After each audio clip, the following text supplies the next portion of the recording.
promise we got it. Adams used to be, Sure. Resource officer. no, that's Vincent. Vincent. Adams used to be, Do you want this instead of the paper? no, I was not sure if he was, Oh, yeah, something. or if he was This is a wildlife. and then, Alexander. He lives over there. yeah, he seems like a nice little. Cheat sheet. Got my cheat sheets. You're gonna be busy today with that. Yeah, I'm gonna try and remember that one. Sheriff's officer. I try to remember, but David remembers for me. His and claim says to they fame is New Church Road. can't remember everything. Yeah. What, the timer? The only reason I remember. There's days, You wanna get through. Sundays. Sometimes his house must be the gathering place after Oh, after church. Sunday church. He kind of lives in this semi-cul-de-sac. Tons of cars. Not long, not, you know, Yeah. for a couple hours.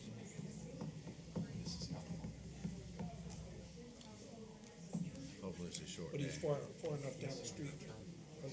Terrible, I don't think, but Yeah, you can wave, but you never know. They do their neighborly wave.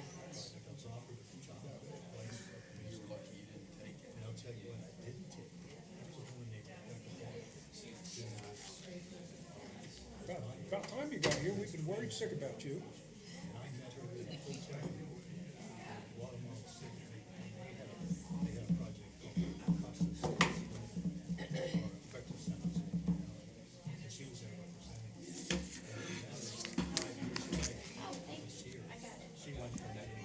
Good, now we get going. She's here.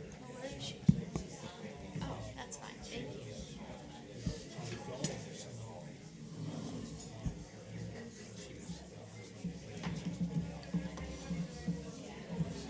Everybody ready?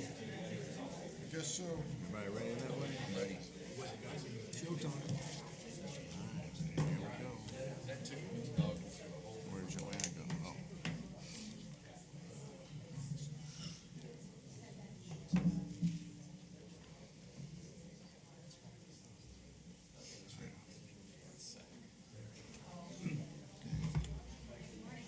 Perfect, here we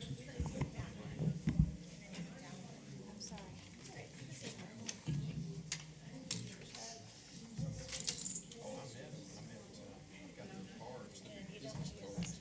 Yeah, she's ready, right? I'm ready. See you in the back? Good morning. This is the Citrus County Planning and Development Commission meeting hearing for April the 18th, 2024. If you'd like to join us at this time, I invite you to please stand for the invocation and remain standing for the Pledge of Allegiance. Dear Lord, please give us the grace to be understanding, patient, and tolerant. With these attributes, we can conduct our work in a manner which will be pleasing to Thee, our county, and its residents. In the Lord's name, amen. I pledge allegiance to the flag of the United States of America and to the republic for which it stands, one nation, under God, indivisible, with liberty and justice for all.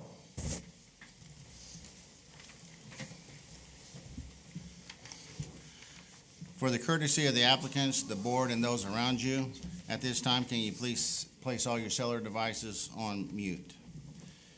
And may we get the roll call, please? The following Planning and Development Commission members are present. Chair Richard Barmez, James Roy's first vice chair, David Bramblett, second vice chair, Michael Facemeyer, Kurt Stone, and School Board Representative Chuck Dixon. Thank you.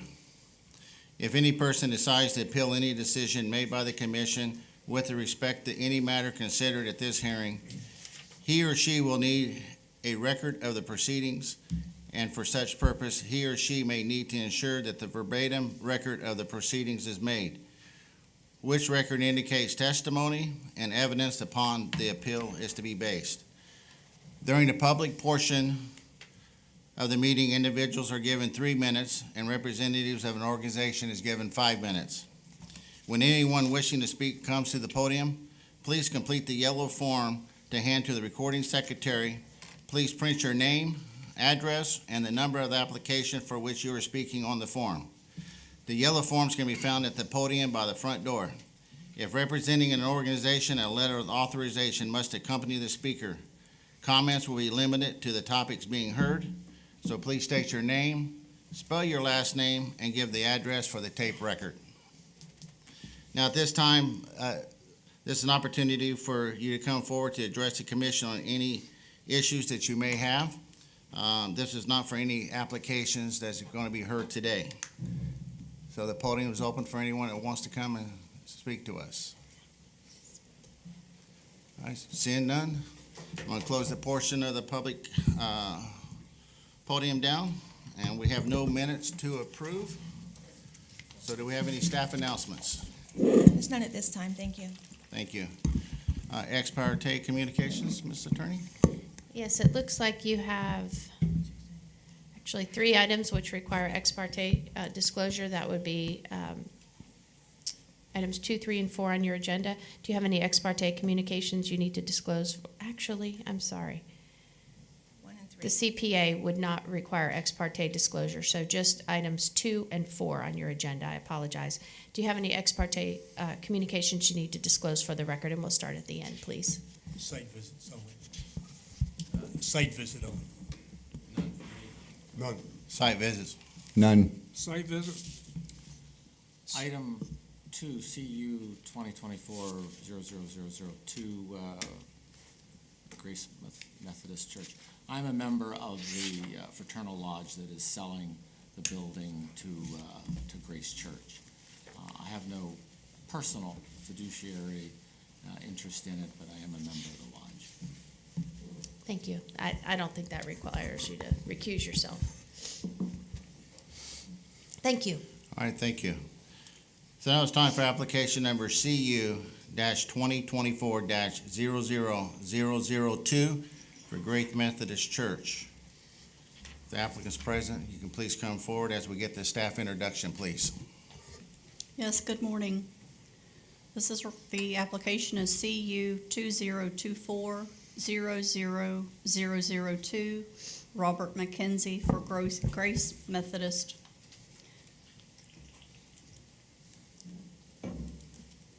This application is for a conditional use to allow a house of worship in the RUR district. This is the aerial view of the subject property. This is looking north on the corner of Otter Street and Memorial Drive. This is looking south on South Memorial Drive. Looking west on Otter Point. Looking east from the front of the building. And this is the site plan as submitted by the applicant. Thank you. Thank you. Good morning, sir. Good morning. Please state your name and address, please. Yes, Robert McKenzie, M-A-C-K-E-N-Z-I-E, 35 Birch Tree Street, Homosassa, 34446. Thank you. It's all yours. Okay. Just some background on the church. In anticipation of starting a new church, we filed articles of incorporation as FMC traditional. The incorporation was confirmed as of January 26th, and we held our first worship service on January 29th, 2023, with 55 in attendance. At the conclusion of the worship service, the body voted unanimously to name the church Grace Methodist Church, and also to join the Global Methodist Church denomination. It's a new Methodist denomination that launched in May of 2022. We currently meet at 5030 South Memorial Drive location, which is the former Springs Masonic Lodge location, and became available after the merger of the Springs Lodge with the Nature Coast Masonic Lodge in Inverness. We currently lease the property and entered into contract to purchase the property with the contingency that we're able to obtain a conditional use permit since the property is located in a residential zone. The contract is pending. We're an all-volunteer church. We have no employees, no payroll. Everyone's volunteer. We're led by 2 retired Methodist pastors who preach and provide congregational care. We have an 11-member board of directors, and current membership is 106, with average attendance of 94. We hold one worship service on Sunday, 10 a.m., with a fellowship hour prior at 9 o'clock, and children's church also at 10 a.m. Our weekly activities include Bible studies on various days, specifically Thursday and Friday. Wednesday's choir rehearsal, dementia awareness and respite programs on Mondays around noontime. And we've had various community outreach programs, specifically a fall festival last year, trunk or treat, Easter egg hunt, and we're currently planning a vacation Bible school program for this June. Basically, that's a description of what we are. So that's it? You conclude? That's it. All right, great. Does the staff have any questions? Yes, sir. Good morning. Good morning. Did you have an opportunity to read the staff report and see the proposed conditions in there? Absolutely, yes. Okay, do you have any issues with those proposed conditions? None at all. Thank you. All right. Does the board have any questions for the applicant? I just have one, Mr. Chair. Commissioner Facemeyer. How long have you been worshiping at this location? January 29th of 2023. Thank you. Sure. And you get about 100 people on Sunday? Yes, Thank you. you are. When do you Commissioner Shara. expect to actually sign the contract or close the contract to acquire the facility? If and when we obtain the conditional use permit. That's the only contingency there is to signing the contract.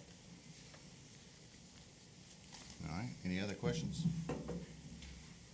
Seeing none, thank you, sir. Thank you. And we get the staff to come forward to make the presentation for them.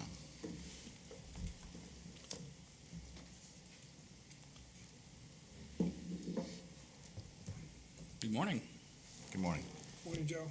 Joe Hockedell, Principal Planner with Lane Development. I'm filling in for Ashley this morning. She couldn't be here. So this application is being requested to allow for a house of worship in the rural residential land use district. It is currently operating as a fraternal lodge. The property here you can see is rural residential. It consists of 2 properties. It's about almost 3.5 acres in size. Here you can see the aerial. So this is a view of the subject property, just kind of looking at the second lot in the back to the west. And this is a view of the fraternal lodge. So you can see there is existing grass parking up along the roadway with an existing paved access drive. And so here's the color site plan. There's really not a whole lot on the property right now. They have the existing building and another accessory building there. To have the house of worship in the rural residential district, if this conditional use is approved, they will have to demonstrate when they come in for permitting that they meet all the setbacks, impervious surface ratio. They'll have to demonstrate they meet landscape buffers, all the typical things, which some of the stuff that they are required to have, they already have on site. They also have in the request that this will allow for those accessory uses typically found with a house of worship, but they haven't demonstrated where any of those will be located. So again, if this is approved, when they come in for permitting for any of those, they'll have to demonstrate that they meet land development code requirements. This application going from a fraternal lodge to a house of worship does appear to be generally compatible with the surrounding area. And we do have some suggested conditions. We do have one modification to condition number 6. I will read here. And so basically, the modification would be a type A landscape buffer will be required to be planted or demonstrated between the parking areas and South Memorial Drive and a 15-foot type C on the north and west property lines abutting residential, as per section 5550. So we're basically just adding or demonstrated so that if they have existing vegetation, they can count that. All right. Thank you. Does the applicant have any questions for staff?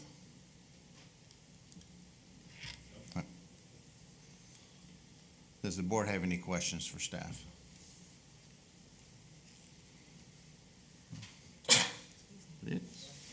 Thank you, Joe. Yep. This time, the public portion of the meeting will now be open. If there's anyone present that would like to speak on this application, please come forward to the podium. And as a reminder, individuals have 3 minutes and organizations have 5 minutes. When speaking on this application, please address the board. If you have any documentation that you want to enter into record, please provide a copy to the recording secretary.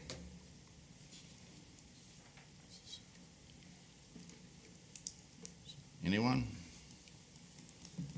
All right, seeing none, I will close the public portion of the hearing.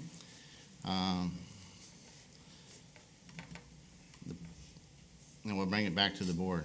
Do we have any discussions from the commissioners? Yeah, Mr. Chair, I'll open it up with just say that I'm in support of the application. The application is consistent with the comprehensive plan, and all the findings of facts have been found to be true.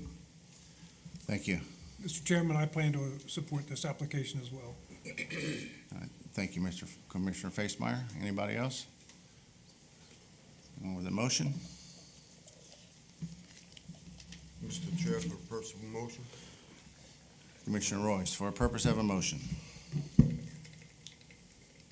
the Planning and Development Commission finds application number CU-2004-00002 consistent with, quote, with conditions, conclusions regarding this petition. It has been determined that approving the compliance with special rules governing individual conditional uses of this type involved that the proposed development with the conditions and safeguards attached would be generally compatible with the adjacent properties and other property in the district, and that the PDC is empowered under the section of the LDC described in the application to grant conditional use. Second. We have a first by Commissioner Royce, a second by Commissioner Facemeyer, and I just want to clarify that the number 6 of the conditions, the changes in the order. So any other further discussions from the board? All in favor? Aye. Any opposed? Motion passed, sir. Thank you. All right, now it's time for application number CPA-2024-0005, Bestel for 1728 Investments. You get the applicant come forward as we get the presentation. This is application CPA 2024-00005, Robert Batzel Jr. for 1728 Investments LLC. This request is to modify the residential dock language in the manatee element of the comprehensive plan.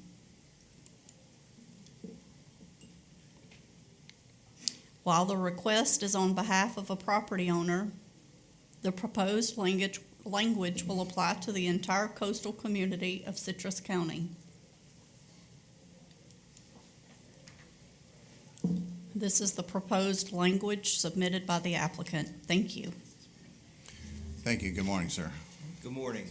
Rob Batzel, 1531 Southeast 36th Avenue, Ocala, Florida, 34471. Here on behalf of the applicant, but really here on behalf of the Keene family.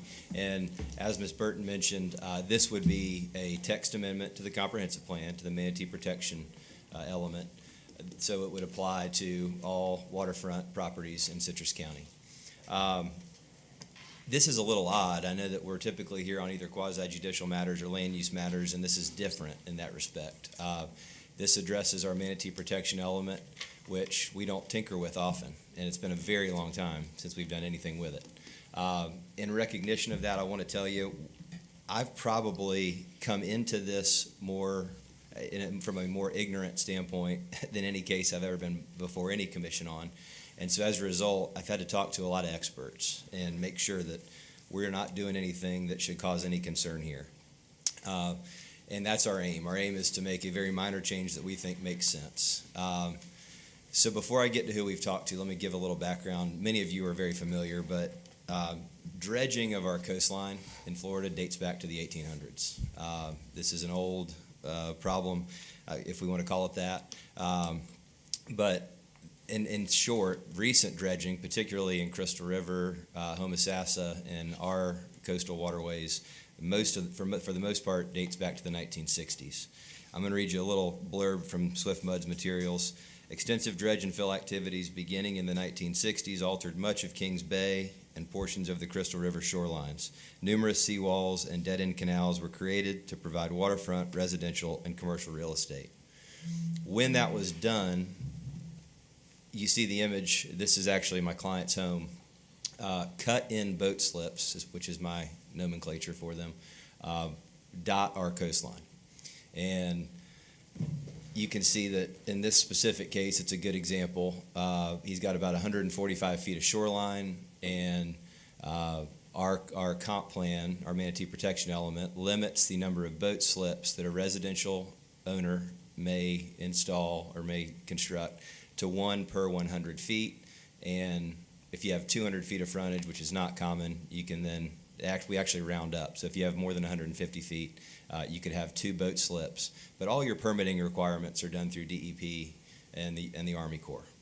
So this is a multi-agency effort to permit slips, but our comprehensive plan limits the number of slips. The reason for that, and I'm going to read you the overall high-arching purpose of our comprehensive plan's manatee protection element. We recognize that human activities in Citrus County coastal waters may conflict with manatee activities, and that such conflict can directly or indirectly result in manatee harassment, injury, or death. To prevent the occurrence of that in interaction, which results in manatee harassment, injury, or death, the county will implement and enforce these various requirements and policies and goals. One of those many is the limitation of the number of boat slips per frontage, as I've just explained. As I've gone about the process of talking it seems to me as a layperson that, and I have operated boats in and out of these old cut-in slips. We actually, my folks have one, so I've had extensive experience. At low tide, it gets skinny. And many of them, obviously that varies based on the slip. But what my discussions with FWC and U.S. Fish and Wildlife, and then my co-counsel's discussions with DEP and others has confirmed is that's a real danger. There's actually a danger posed to manatees, a heightened danger by these cut-in boat slips. They get trapped, they get pinned, they can be crushed. So what we are proposing, and let me tell you who I've spoken with so you don't just take me at lip service. With Fish and Wildlife, the Imperiled Species Management Section, Michelle Pasowitz, I'm probably messing up her last name, I apologize, who's the Manatee Management Program Coordinator. She was very helpful. Bethan Roberts, who's the Manatee Protection Plan Coordinator. So our Manatee Protection element is also statewide known as a Manatee Protection Plan. That's a statutory requirement. And she manages these plans. I want to note that part of the reason I was preemptively reaching out to these folks is to make sure that should you advance this, and should I convince the county commission to advance this, that upon state review, it wouldn't be flagged for any problems. And I can convey to you verbally that they both, from their respective department, told me that it would not. And to jump to the conclusion, the conclusion or the reason for that is there will be, as a result of this request, no net increase in boat slips. That's one big takeaway. And it will hopefully incentivize removal of these dangerous cut-in boat slips. But back to the discussions that we've had in our team, we brought on Timothy Riley, who's an environmental law attorney who works with DEP and the Army Corps on a daily basis. He has conferred with his folks at DEP, the Army Corps, and SwiftMud, and also run similar interference to share the language, share the red line, and get any feedback. Maybe more importantly, we also had meetings with local officials. We met with Mr. Howard, Ms. Lynn, Mr. Landon, Ms. Cotu, and Ms. Rodriguez in a group meeting. Some good recommendations came out of that, and we actually tweaked the proposed language after that meeting a bit, just to make sure we identified a few more issues. We also individually met with our county commissioners, since this was a legislative matter, and discussed it with them and got good feedback. And then finally spoke with the Save the Manatee Club, Kim Dinkins, who's now moved on and is policy and planning director at 1,000 Friends of Florida. For a long time, she was head of the Save the Manatee Club, and she also concurred with this language.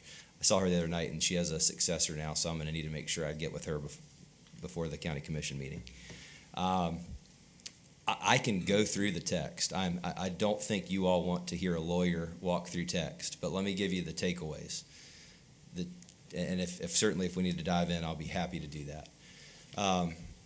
If you have a residential parcel of record that has one of these cut-in boat slips, if you undertake removal of that boat slip and restoration of the seawall, so you fill it, you properly permit it, you fill it, you restore the seawall, so there's no longer a cut-in boat slip, then you would then have a credit to move that boat slip and have a boat slip on your dock.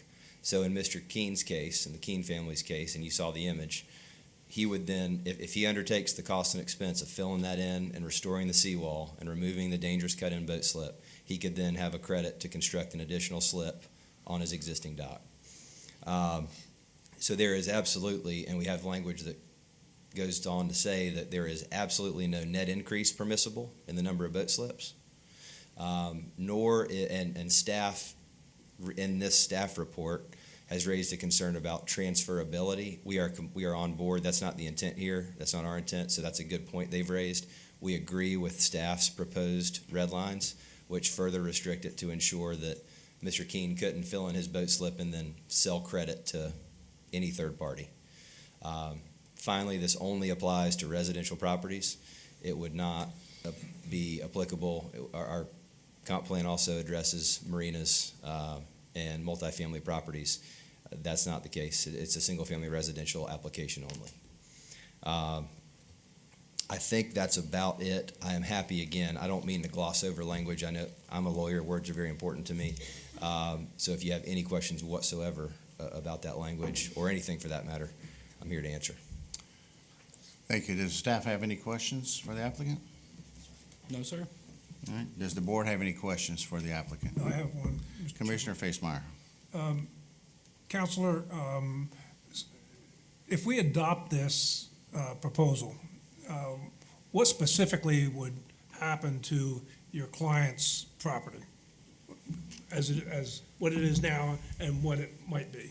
So what my client intends to do, and what anyone who's situated like this could do, is fill in the seawall, fill in the existing cut-in boat slip, restore the seawall, and then permit a dock with 2 boat slips.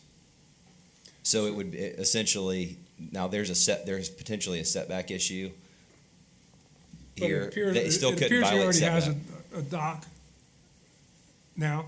Yes, sir. This would allow him to have 2? It would allow him to have 2 slips, not 2 docks. Only 1 dock, but with 2 slips. Yes, sir. But he would need to do so in a way that doesn't violate other requirements of dock. So there are also residential design standards in the comp plan. He would still, this is not changing any of that. So he would still need to comply with all that, and he would still need to permit it through DEP and Army Corps, but he would be allowed 1 additional slip on that dock. One other question, Mr. Chair.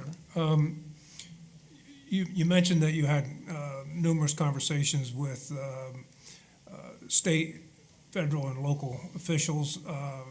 Have you had any stakeholdering type meetings with local environmental groups, like people who are concerned about manatees in the Crystal River area specifically? only Save the Manatee Club. I went to Kim Dinkins, Ms. Dinkins, because I know she locally was, and actually that was recommended by staff, and so she seemed to be the preeminent person locally who's keeping an eye on this stuff.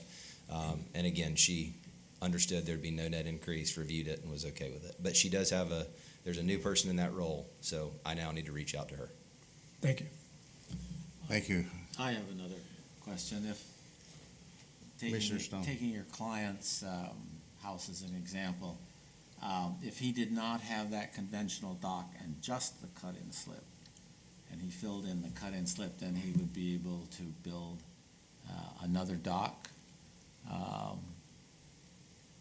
with how many slips? Just one? So no matter if this is approved and he filled in his slip, he can have one dock with 2 boat slips. Even if he had no previous dock? If he did Oh, not yes. have that existing dock there and he had just the cut-in boat slip, and he filled in the cut-in boat slip and he built a dock, presumably subject to Army Corps of Engineers and whoever else, he would only have one slip on it. Is that correct? One slip for one slip? Yes, it allows for relocation of that cut-in boat slip to a dock. So it does not matter whether there's an existing dock or not. You will receive a credit to be applied to your property if you remove a cut-in boat slip. All right, and it's one Yes, sir. for one? Yes, sir. Okay, so if there was no existing other dock and boat slip, then he could build a dock with just one boat slip. Am I correct on that assumption? No. So, and I'll read you okay. An owner of a single-family residential property upon which at least one non-conforming residential boat slip, which is the cut-in boat slip, exists, may relocate such boat slip on the same parcel as the one removed to a permitted residential dock structure, so long as the owner demolishes and removes the non-conforming residential boat slip and restores the seawall or shoreline prior to or simultaneously with construction of a relocated boat slip that complies with then current county, state, and federal codes and regulations. Long story short, they receive a credit for that boat slip that they filled in without regard to whether they had a dock and a boat slip in the first place or not. It would give them a credit. It's a good question. Mr. All right. Chair, Thank you. Commissioner Royce. that boat slip, say it accommodates a 24-foot boat, is he limited to a 24-foot boat slip on the proposed dock, be it a new dock or that dock? Or can he put any footage on the dock? So we have not gotten into design standards. The design standards are in the very next section of the comprehensive plan. So this does not address that issue. There's no language concerning design or size in our proposed revision. The existing language would still control. So if he fills in and repairs the seawall, replaces it to its natural state, he can build a dock for a 40-foot boat, replacing an 18-foot boat slip. So that's a DEP and Army Corps question on the permitting front. I don't know the answer to that, but this doesn't change anything about the design standards. Our proposal doesn't change anything about the design standards or, frankly, the DEP and Army Corps permitting requirements that are over my head. I know one thing about the design standards and applicable permitting requirements that this would help, which is now there are regulations for clearance from the bottom of wherever the V or the boat slip or the lift would be to the bottom, so that there is no pinning of manatees, and obviously that's what we're trying to avoid by taking these away. Got it. But that's Commissioner Scher. about all I know about the permitting. I'm sorry. Commissioner morning. Scher. Good morning. A couple of clarifications. I'm not a boater, or no longer anyhow. It sounds like this is an opportunity for a resident to repair an existing, demolish an existing slip and repair the seawall, not an obligation. There's no intended obligation in this that anyone with a slip, an out-of-date slip, would be required to repair or replace. That's correct. Okay. That's correct. Number two, it gives you a credit, which, by your explanation, is an opportunity to then apply for a permit to add if there's an existing dock, a second slip, and if there's no dock, a new dock. It's just an opportunity that he could take that credit, and by this proposed language can go forward to the regulating agencies, as they may be, and say, we are granted this credit subject to any change we make complying with the regulatory agency standards. That's correct. So if this property didn't have a dock and a slip, and by the way, I wish you were a voting member. I like all the use of opportunity. I think that is an opportunity. Actually, I am, by the way. I'm the only one who's not. So if this property did not have a dock, he could then go permit the dock that he has, as is. So the question then your characterization is absolutely correct. All he's got is an opportunity, if he wants to go, and it's a considerable expense that it takes to permit the filling and restoration of that seawall, and then the permitting of an additional boat slip. So I don't know how many people will take advantage of the opportunity, but the best we can do, in my opinion, as the county, to incentivize removal of these things is to at least provide that mechanism. But it's not a requirement. Thank you. Any other questions? I have one for you, actually, two. And with respect to DEP and the Army Corps of Engineering, have they received a copy of this proposed language?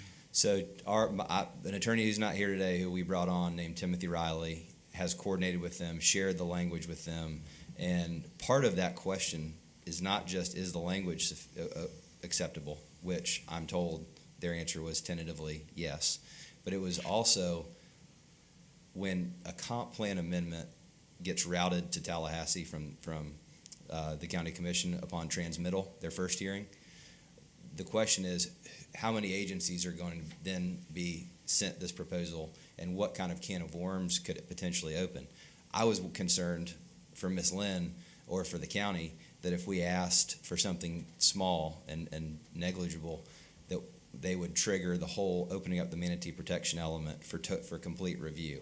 Most of our questions, in addition to is this acceptable, were this isn't going to open that can of worms, right? And the answer was no. So those were the two questions posed to DEP, and we were told tentatively that A, they're not opposed to the change, and B, it would not trigger a wholesale review of the manatee protection element. But we have nothing in writing from DEP or No, we Army don't. Corps, so it's just all a verbal conversation? Well, what this process, so the process is it comes to you, it goes to the county commission. If the county commission decides to transmit, it gets sent to those agencies. And then those agencies take a very active role in the review before it gets sent back for final approval. All we did was go to them preemptively prior to application, which I suspect has never occurred. People don't typically go up there in advance and ask these questions. We have done that. The Army Corps does have a review board that would review the language. Army Corps? Oh, Army Corps is not part of, so Army Corps would be the permitting agency way down the Right. line. But if we make this change and then Army Corps says, oh, this doesn't meet our standards, Then my guy has just spent a then we bunch of start all over time. again, right? Well, then my client's the one holding the bag, yes, sir. All right, thank you. Mr. Chairman, I have one more Commissioner question. Facemeyer. Counselor, in the universe of manatees in Citrus County, how often does this scenario surface? How often do we see this kind of scenario? So I will tell you, Just an estimate. I mean, I don't hold me to this. In preparation for this hearing about a week ago, I got on Google Maps, and I started out by the school, and I started, for lack of a better description, on the south side of Crystal River. So I didn't even look at Homosassa yet. By the time I got down to the plantation, I was in the high 40s in terms of the count of number now. So that's by no means scientific. And with tree cover, who knows what I missed? There's a lot of them. I think it'd be. So there's hundreds. I would suspect, yes. Okay. Thank you. Mr. Chair, Commissioner Bramlett. Mr. Batzel, I'm just curious what precipitated this event. Like, why are you here? What was the thought process? Did the applicant come to you and he said, hey, I want to do something different, but if I fill this in, I lose a slip. So tell me how that process. Yeah, so he has a deep sea fishing boat, and he has a bay boat that he goes to dinner with the family with and navigates the bay with. And this cut-in boat slip at low tide is a pain. There have been manatees in it before where it's difficult to deal with, getting the boat out because you don't know what to do with that. And he just, frankly, would rather have another boat slip. And when we started talking about it, he's not the only one faced with that problem, or not problem, but it's a good problem to have, I suppose. But in one of our water bodies who has a deep sea fishing boat and a boat to get around, and if we can create a mechanism to incentivize removal of these old dangerous cut-in boat slips, it'd be good. It's great for him because that's what he wants, but it's also, in my opinion, a net benefit to the county. Okay, thank you. Any other questions from the board? Thank you, sir. Thank you. Let me get the staff presentation.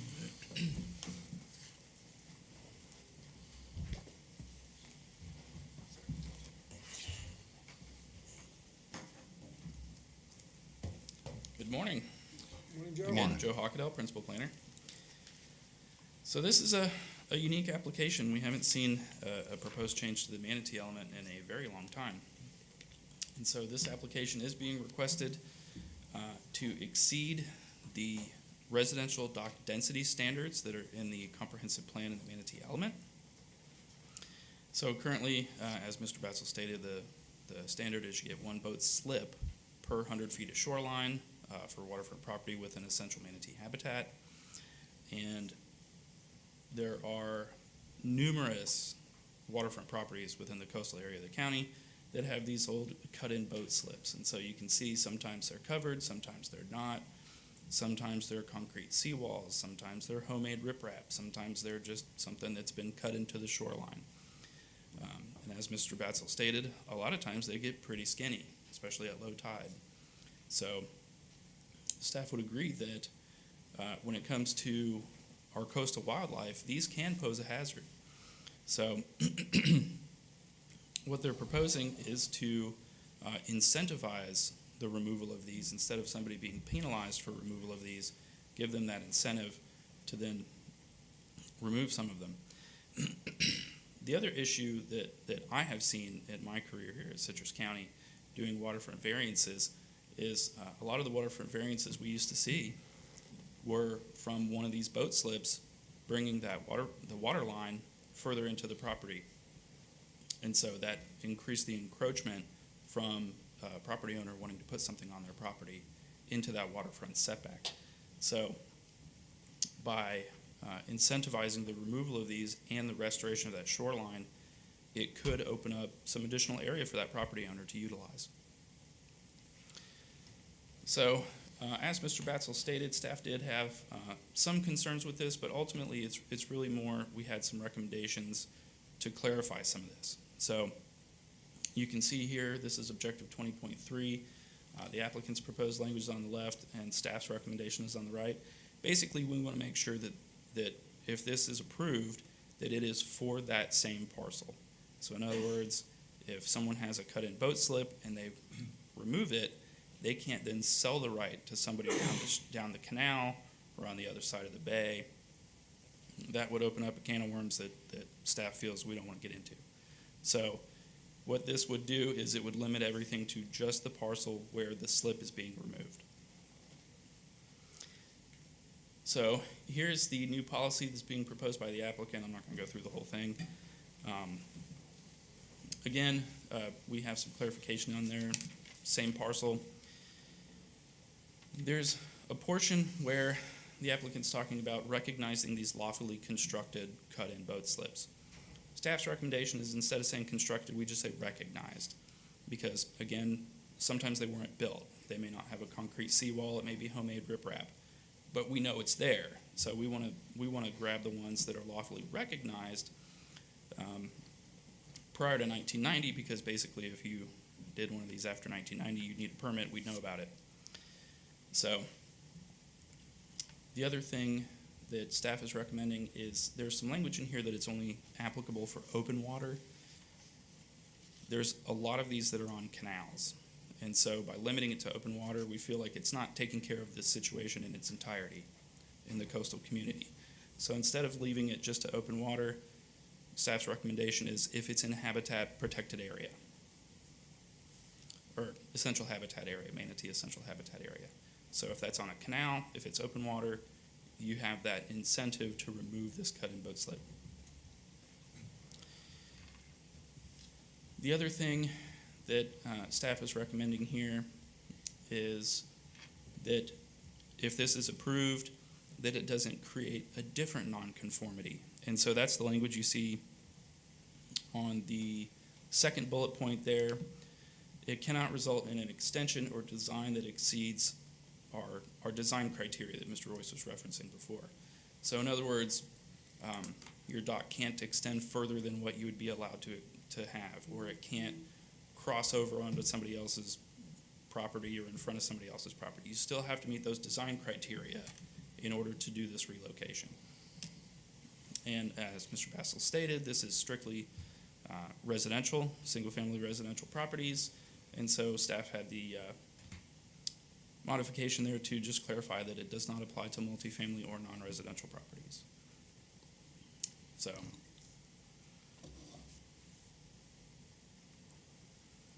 Is that it? Yeah. Okay.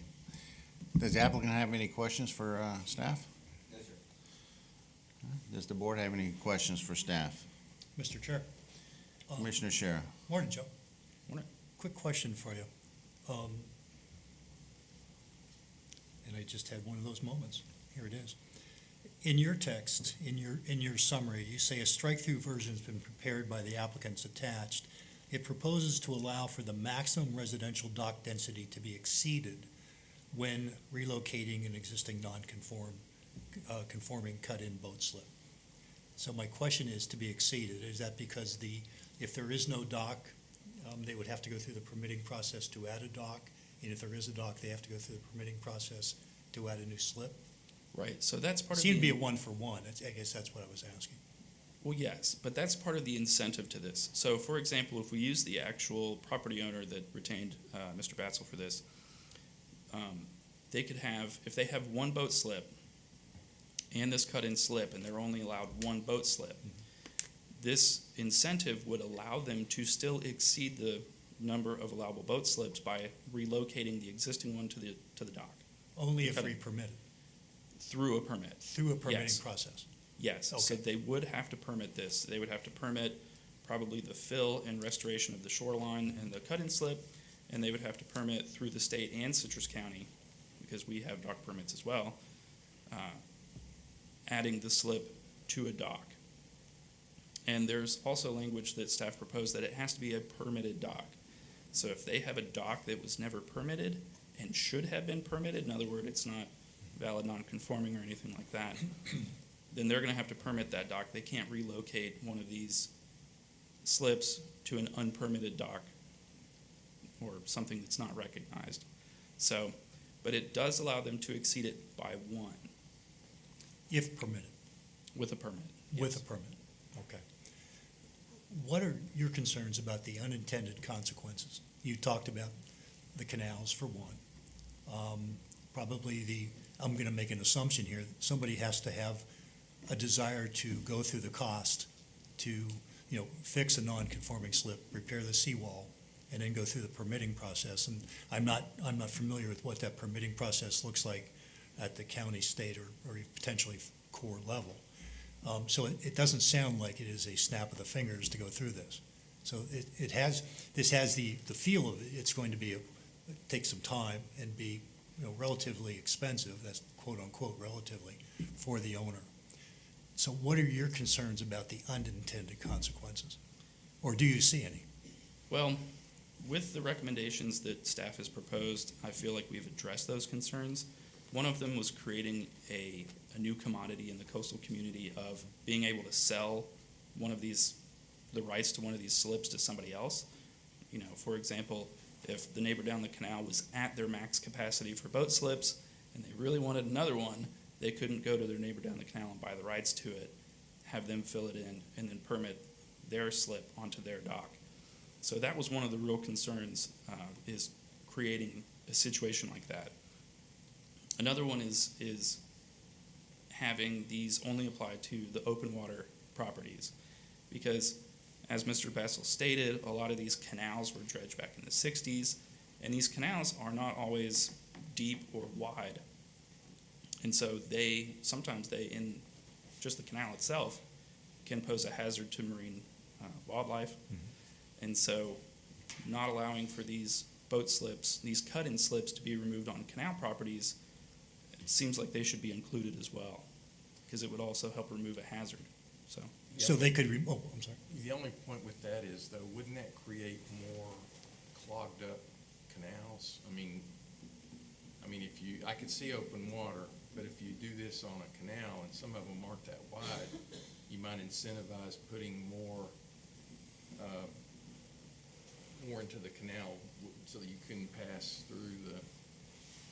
Sure, and the answer to that would be that they still have to meet the design criteria. So, for example, there's a requirement in there that a dock cannot exceed more than 25% of the width of a canal.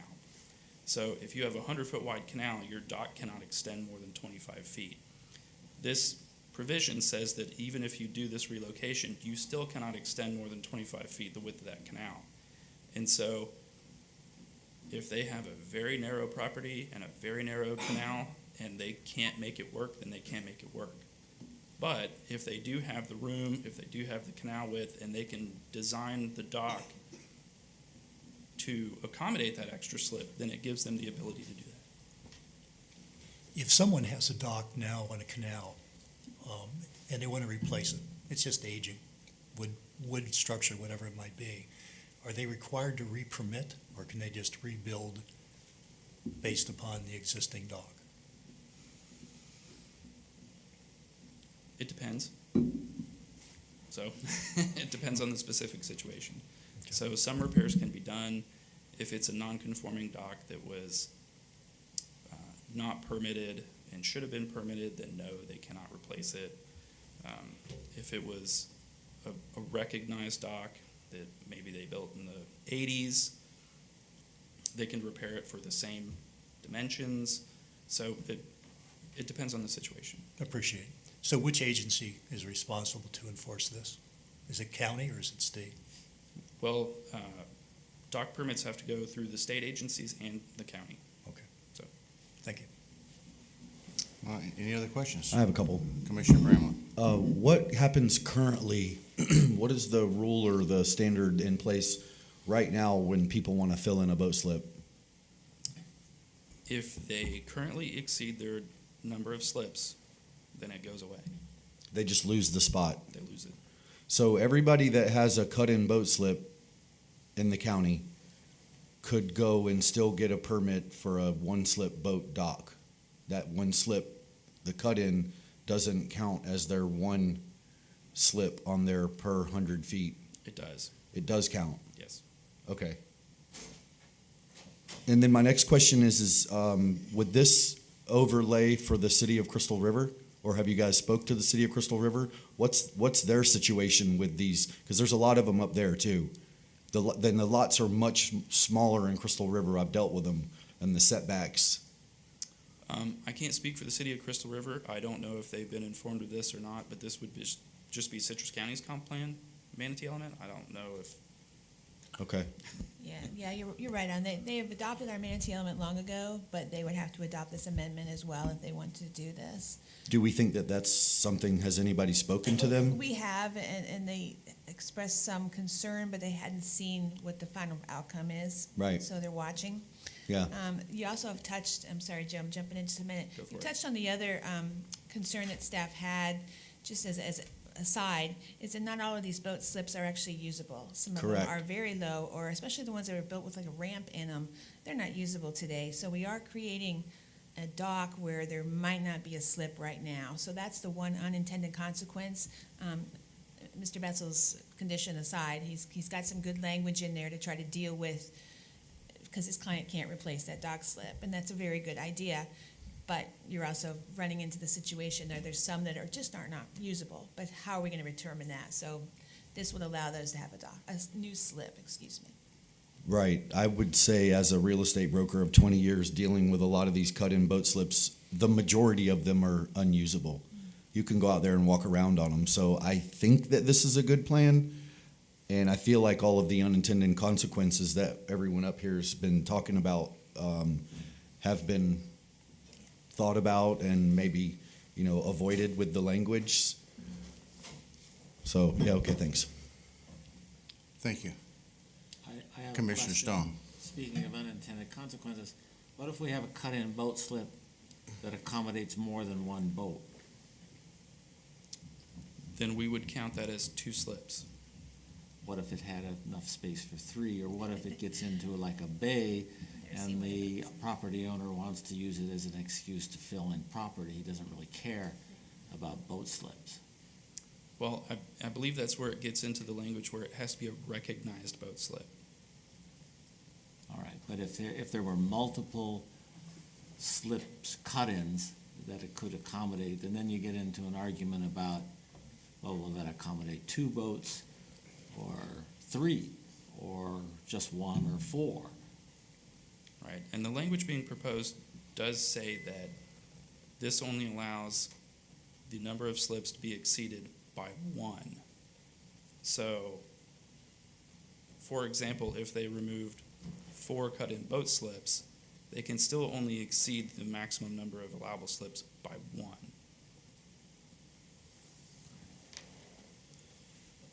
All right. Well, I do have a couple of questions. One, has the county reached out to any of the manatee protection organizations themselves? I am not aware that we've reached out to any specific agency. So we have 0 feedback from the manatee protection groups. That's all over our county. Correct. Then I'll ask you the same question I asked Mr. Bastel. Have the county sent any proposed language to DEP or to Army Corps? Are we going in blinded and just hoping that they're going to approve it, or? No, we have not sent any language to state agencies because that's part of this process. Right. So once it goes to the PDC, you make your recommendation to the Board of County Commissioners. We present it to them. If they decide to transmit this, it will go to all state agencies for comment. And then once we receive that comment, it goes back to the Board of County Commissioners to decide what they want to do with it, basically. So. I'm dealing with Army Corps review boards many times. They're coming in blindsided. It's not always the greatest thing, because they'll come back with, can you change this, and then it starts the process all over again. So I was just trying to eliminate, to come back for this again. Right. And But I think it's a good thing.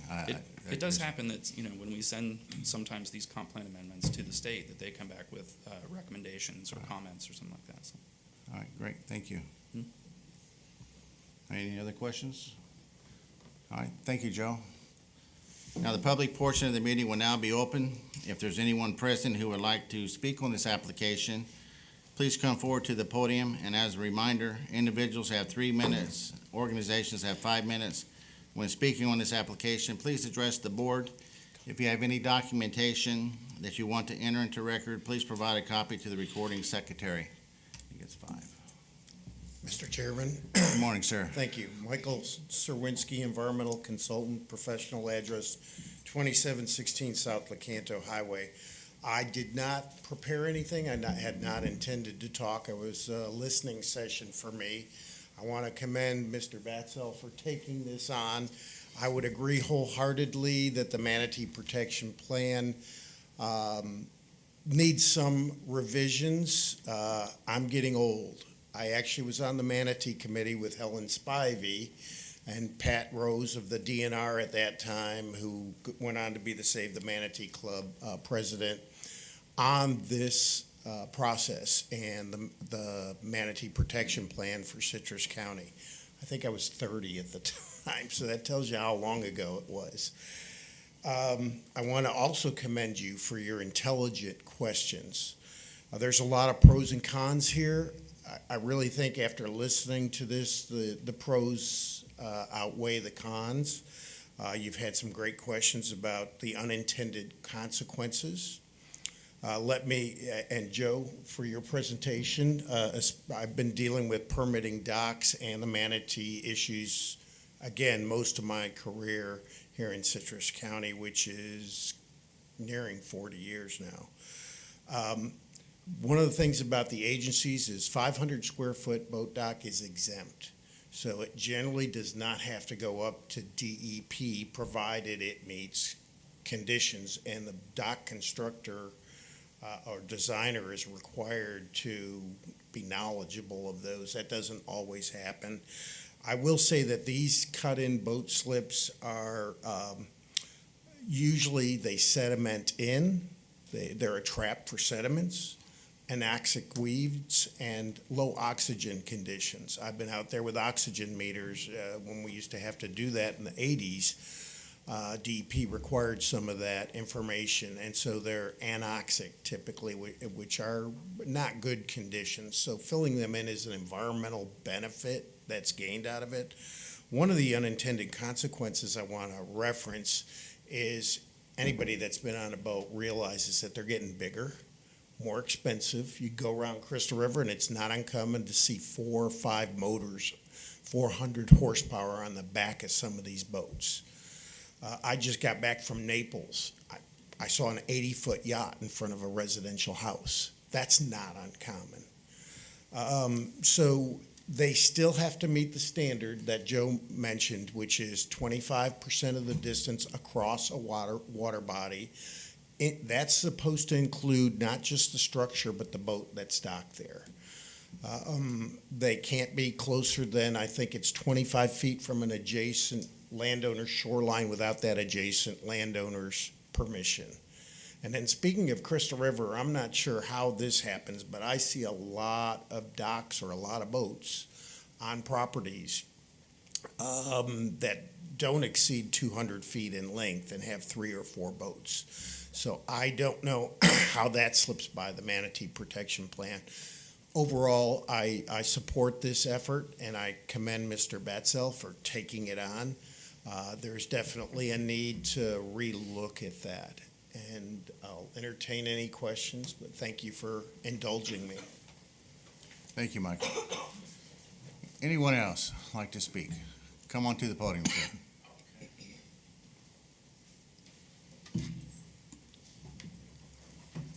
I'll be speaking again at the next one, too. Paul Darty, 3481 West King B Street, Lecanto. Just a quick question I'd like to direct primarily at our building people over here, if I may. The permitting process described with the engineers, FDEP, the county, the state, are there provisions in here that when this new boat slip is put in, setbacks for sewage and/or septic are involved? Just state what you want to talk about, and we'll answer those questions. Okay, I've got a feeling that if you start putting some of these things in, and it's done at the owner's behest, is people may or may not check to see if they're actually, the water that they're bringing in closer to their home is too close to a sewer or septic installation. There are setbacks for those that environmental health actually checks when I and others used to go out there and look at these. Are there provisions that are going to be put into this language, or maybe already exist in part of the county process, to take care of these, that when they go to measure off where they're putting this in, is somebody checking to see if it's too close to a septic drain line or perhaps a force main or something like that? That's all I've got to say. Thank you. Thank you, sir. Anyone else like to come and speak on this matter?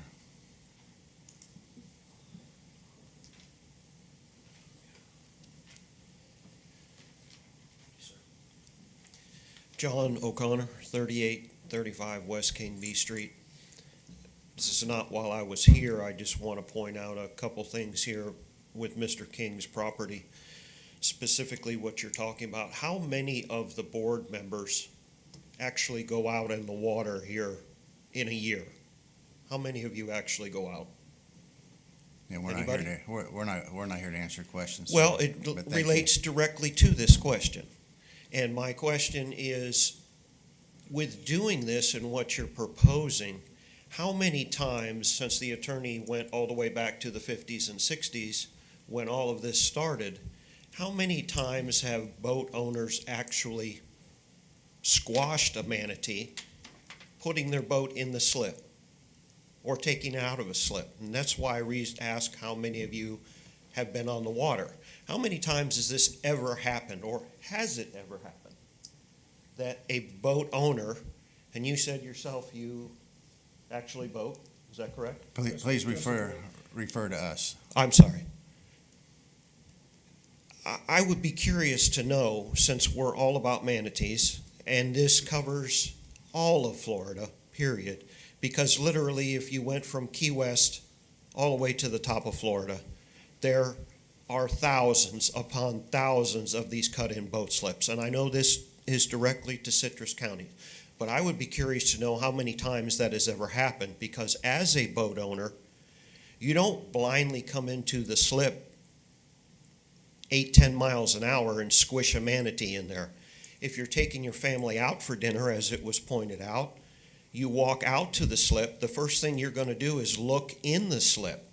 And why we're pointing out the fact that a lot of these old slips have filled in with sediment, you as a boat owner already know that you need the tide high to get the boat in or out of there. That it's just a natural thing. So I get that part of it. I'm just trying to look at a little bit of common sense, because with that said, 90% of the water here around Crystal River, Homosassa, up and down the west coast, anytime you get in a 0-0 tide or a negative tide, you have to be aware as a boat owner that you're going to take a chance of striking a manatee. It's common sense.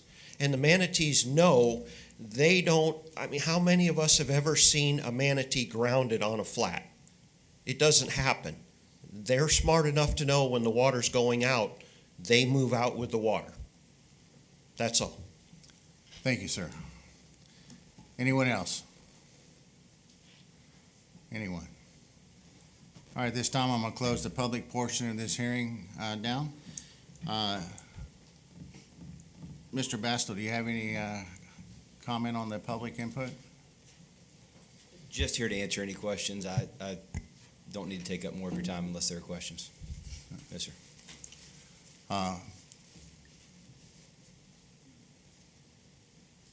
No, thank you. Okay, thank you, sir. Joe, do you have anything to add to the public? I'd like to get an answer to a couple of those questions if you We're can. not the applicant on this application, so Oh, it would be Mr. Betzel if he wants to. oh. Yes, sir. I'll just put it here. Okay, please address what the public mentioned if you can. Yes, sir, will do. I think from staff's perspective, what you heard to summarize things is they had some legitimate concerns about the transferability and limiting it to open water. I think that their blue red lines on your screen take care of those items, and we are in agreement with their proposed changes. Related, again, transferability is not the intent here, so that has been addressed. As it relates to limiting it to open water, we just didn't want to raise a concern about how permitting would then occur on tight canals. But staff's position, I tend to agree with. We're good either way here. However, I tend to agree with the fact that this is a positive thing, and so why limit it to open water? Make it at least available, and then leave it to the permitting agencies to determine whether on a case-by-case basis an additional slip can be permitted. Mr. Serwinski, we appreciate the support, and as it relates to the gentleman's comments a moment ago, I would just state that our comprehensive plan, the entire purpose for this element, identifies entrapment of manatees and harassment or injury or death of manatees as the entire purpose for this element. And so we felt it's, in line or necessary to address how this benefits that aspect of the plan. All right. All right. Thank you. Thank you, sir. I'll bring the discussion back to the board. Anybody have any comments? Anything to Mr. say? Chairman. Commissioner Sherman. This strikes me as a change that really is probably for the benefit of, at least initially, of not all that many residential landowners who have the means and the ability to go through the process to repair, replace a slip, rebuild the seawall, and add a second slip to an existing dock or add a new dock. That's fine. I mean, it's going to take some effort and some means to do that. At the same time, I don't see anything here that I would view as a negative in terms of the process, particularly with, and only with the comments that staff has added.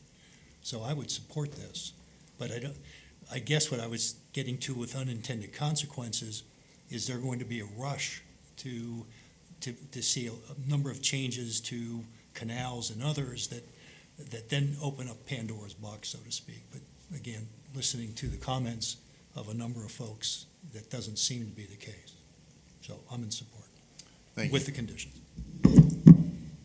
Anyone else?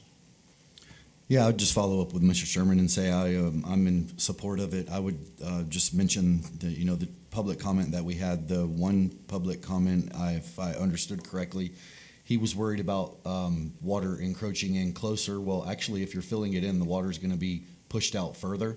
So I don't really know that being close to the septic tank or anything like that is applicable. And then as far as the other comment about how many manatees have actually been really smashed. What if you just took out the fact of the manatees? Like, what if we? I believe that the manatee portion of it is in here because that's what the overlay and the Manatee Protection Act has. The mechanism that is triggered. But what if it's just a shallow boat slip and people want to get rid of it, and we're really not taking the manatee protection into consideration? I mean, if I was a property owner and the boat slip was filled in, it's very hard and complicated to get some of those dredging permits to get those, to get them cleared out. It's probably almost easier just to fill it in, and it's a net benefit to the property line, to the shoreline. So I'm in support of it. Thank you, Commissioner Bramlett. Anyone else? Mr. Chair, Commissioner Royce. I'll be supporting this as well. However, I would like to see something in it that limits the construction of the new ones. It doesn't is an 18-foot boat slip that is not really usable be filled in and then build a dock that accommodates a 45-foot boat. I think there should be some limitations on the construction. All right, thank you. Anyone else, or anyone going to have a? That's a good idea. What doesn't the depth of the water sort of determine the size of the boat? I'm sure it does, but given everything else is equal, if as a community in Crystal River with all these boats, you're well aware of all the waterfront property, if right now we have 100 boats and about 13 of them are 40-footers, what happens if now we allow these changes and then we have 50 of them that are 30-footers? It's the same size waterway, and eventually the community is going to suffer because you're going to have all these large boats with 4 engines with 500 horsepower, as he said. You could have something different in open water, but in canals, you're gonna have clogged up. Yeah. Well, what I would say is I know I think in Riverhaven, they actually have restrictions on the size of their boats that They can have go. deed restrictions. They have, it's in their deed restrictions. Well, in Crystal River, there's probably not as many places with deed restrictions, I would think.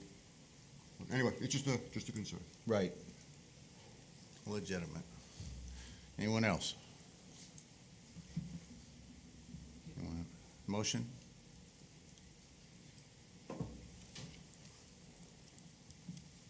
Anybody want to?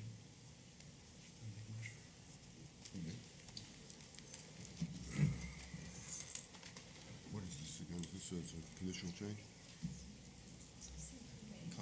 Huh? It's a comp plan amendment. Got it? Yeah, I see going on. I don't know. Looking for it. Help me out here, Rich. For the purpose of a motion. Good. There you go. The Thank you. Planning and Development Commission finds application number, is that it right there? No. CPA 2024-000005. Thank you. Consistent with the Citrus County Comprehensive Plan and the Citrus County Land Development Code, and that this board recommends approval with the conditions of the application to the Board of County Commissioners based upon the evidence, testimony presented, and the staff report and conclusions regarding this petition. We have a first by Commissioner Bramlett, Second. a second by Commissioner Facemeyer. Any further discussions from the board? All in favor, say aye. Aye. Any opposed? Motion passes 6-0. Thank you. All right, now it's time for applicant number CPA/AA/2023/00011. we get this applicant to come forward as we get the staff introduction, please. This application is CPA AA PUD 2023-00011, Kathy Ebaugh for the crossings. This request is to change the future land use map, the LDC Atlas map, and to establish a PUD on 207 acres to allow for various residential and commercial uses. This is an aerial view of the subject property. This is the view of the subject property from County Road 491. This is looking north on County Road 491. Looking south on County Road 491. Looking across County Road 491. And this is the master plan as submitted by the applicant. Thank you. Thank you. The applicant. Good morning. Good morning, commissioners, staff. My name's James Dix, Lake Mary, Florida, and the applicant. And I'll just take a couple brief minutes, and then I have my staff that'll come up, do the presentation, and certainly can answer any questions, and would look forward to any rebuttals as necessary. Again, my name's James Dix, sixth-generation Floridian. Family lives in Crystal River. My father moved to Crystal River in 1974. I do consider myself a local developer. Our specialty is mixed-use plan developments, which is kind of important because we look at bigger projects where we're forward-thinking 10 years, 20 years of what that project is, also coordinating what all of those setbacks and stuff are that are currently outlaid by the county and the municipalities. We enjoy working with staff, especially staff in Citrus County. I think we have a great relationship, and so I think you're going to see some of that in what we've already laid out. And the other thing I really kind of wanted to talk about is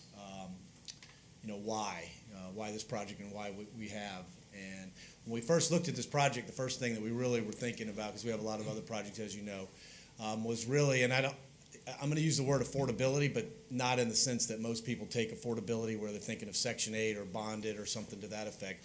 I was really looking for a project that we could come in and have affordable housing that, those frontline workers, those 911, folks that are out there every single day doing, tough work out there, the teachers out there, and a lot of other counties that we do business in, the teachers have a tough time finding something that they can afford to live in the local areas. What usually happens is they end up going to another area, another county, they find housing, and then within a couple of years, they're, teaching in that local area. And so, we felt that, it would be helpful to find a product that we could bring in that would be a little bit less than some of the other stuff out there. And that starts with a couple of things. One, land price. Well, land price isn't going down, so that's not going to be a solution.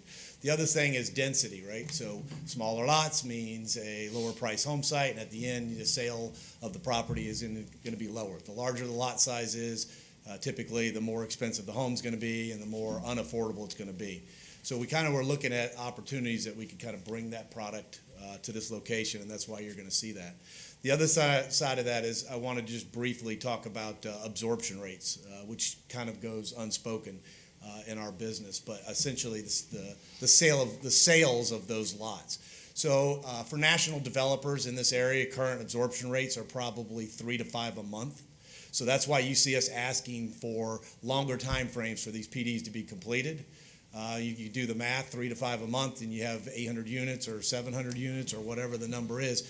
It takes 10 years to do that. So a lot of times when these things get approved, a lot of times you're looking at, there's going to be 800 units. We can't absorb that much right now. We don't have the road capacity. We don't have the school capacity. We don't have the utility capacity. But keep in mind, the first houses on this particular project would be at least 2 years. And at that point, you're going to see probably 3 to 5 a month in sales. So you're looking at 10 years to see the whole thing absorbed. I mean, it would be nice, but even in the heydays, in the best locations in Florida, they were selling 20 a month in a location, in a specific project. So, we're not seeing those kind of absorption rates, and it's going to take a long time. The reason we're doing the bigger deals that you see with 800 units and plus is because, again, we're able to plan that out with those utilities and the capacity for the roads and stuff. and work through that as opposed to just taking 20 acres and putting 40 houses or 50 houses and walking away and not worrying about all those things that surround us. So I think we like to be good neighbors. We like to listen to the input. A lot of times we hear input and we go back and immediately try to address that if it's even possible. And we bring to the Board of County Commissioners the best possible plan that we can. So with that, I appreciate your time. Look forward to rebuttals or answering any questions that you may have. If you have any now, I can, or just reserve that and let my staff bring the presentation to you. Thank you.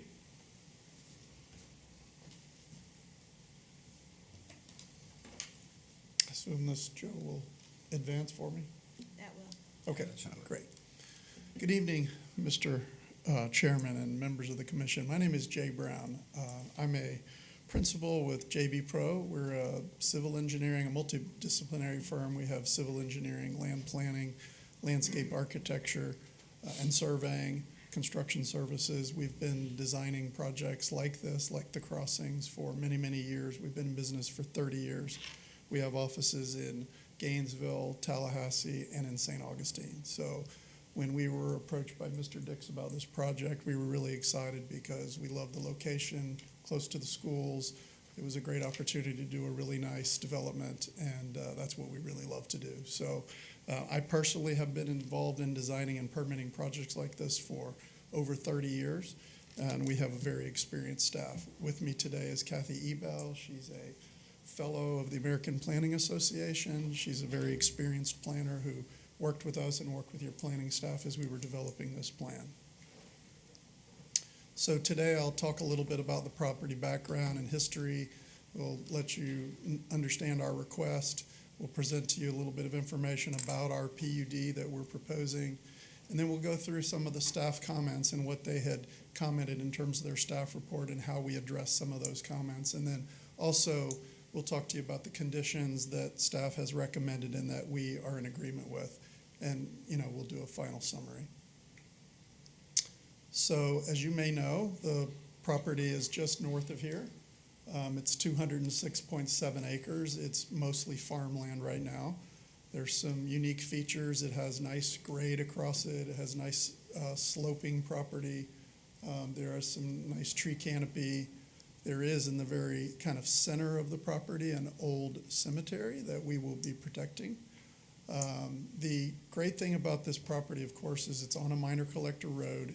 It's in your your corridor planning zone and your planned service area.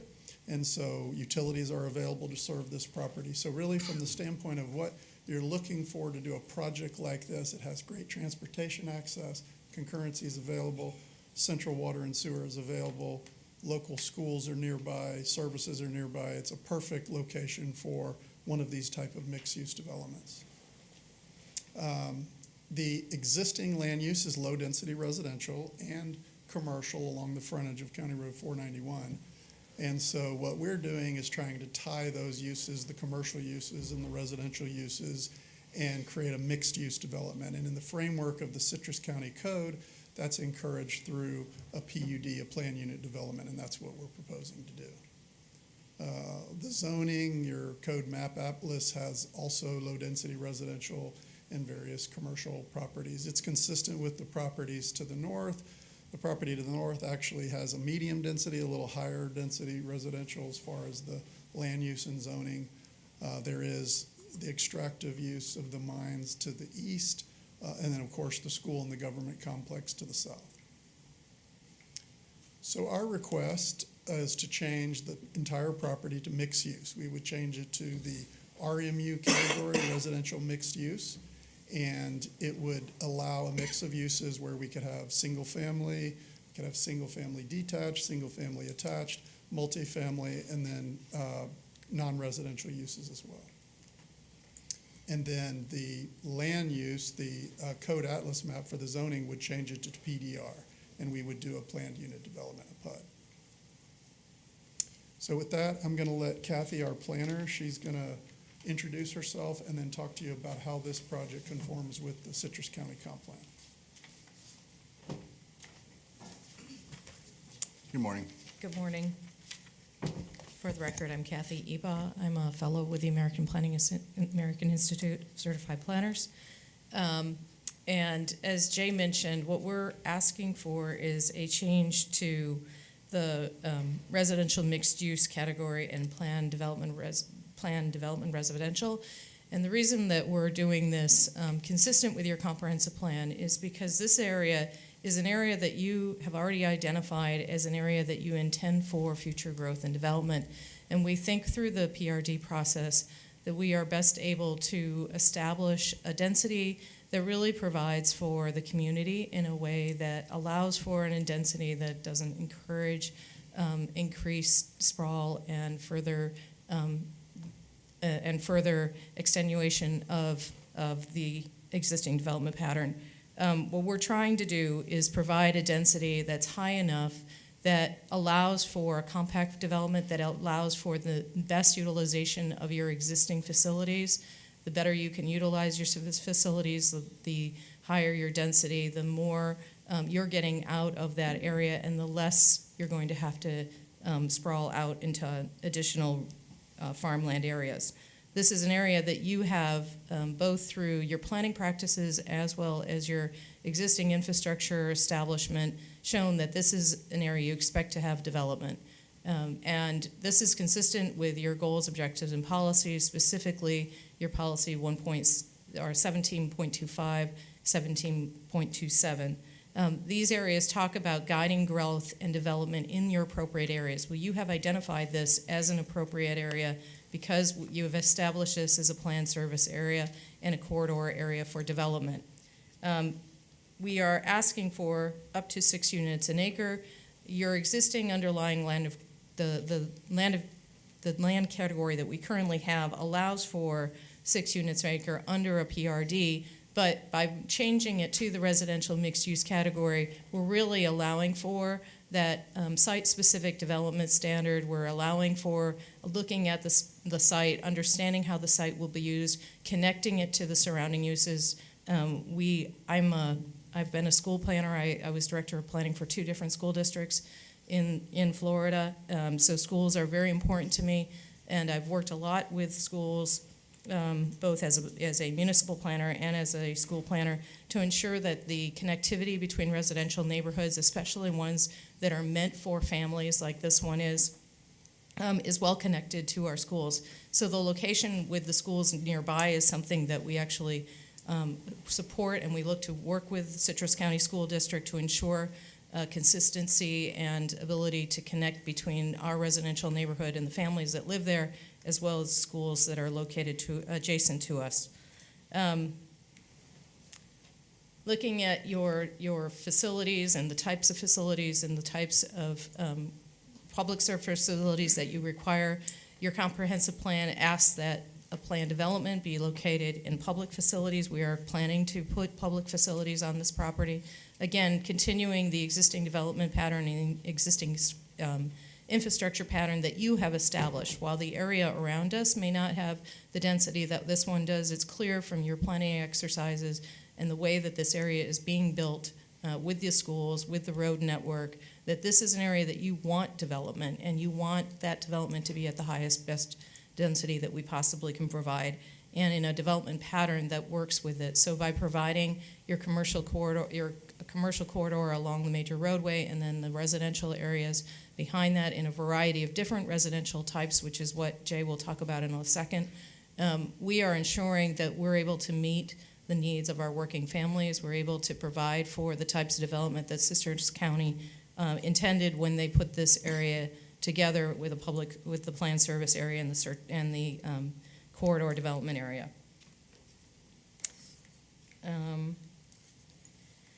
Again, when you look at section 4300 of your land development code and section 5200, you're talking about the planned unit developments and your new developments, and ensuring that as these areas get developed, they provide for mixed-use developments, they provide for landscaping, that they provide for density. All of this is consistent with what we're presenting to you today, and is the reason that we're asking for your approval on this project, because we think that this is the type of development that when you thought about the planning of this area long-term, this is the type of development you were asking for. And we look forward to working with you to ensure that our development is what you're asking for, as you move forward. When we look at concurrency, we have worked with your staff and are meeting your sanitary sewer, potable water, solid waste, and stormwater standards. Just real quick, there's our evaluation of our sanitary sewer standards. There's our evaluation of our potable water standards, solid waste, and stormwater drainage. And as we move forward with the development of all this project, we will continue to work with your staff to ensure that the long-term provision of public services is consistent and concurrent with the development of the project. And at that, I'm going to ask Jay to come back, and he's going to walk with you the specifics of this project. Thank you. So, as we mentioned earlier, the project is called The Crossings, and it is a planned residential development, which is a type of PUD in your code. And this is a master plan. Some people kind of refer to it a little bit as a bubble plan, so to speak. It doesn't have all the detail of exactly lot sizes and everything, but it kind of lays out the locations of where we would have the single-family detached, the single-family attached, the multifamily, and then the non-residential. So on this, when you see here, the yellow area to the north is our single-family detached.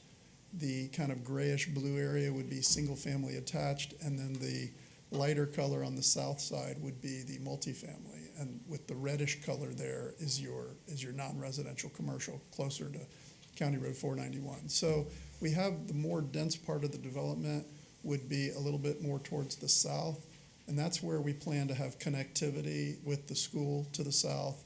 We hope to have trail connections, sidewalk connections. Of course, we know we have to work with the school on that. We would have to work closely with the school board and try to determine how best to do that.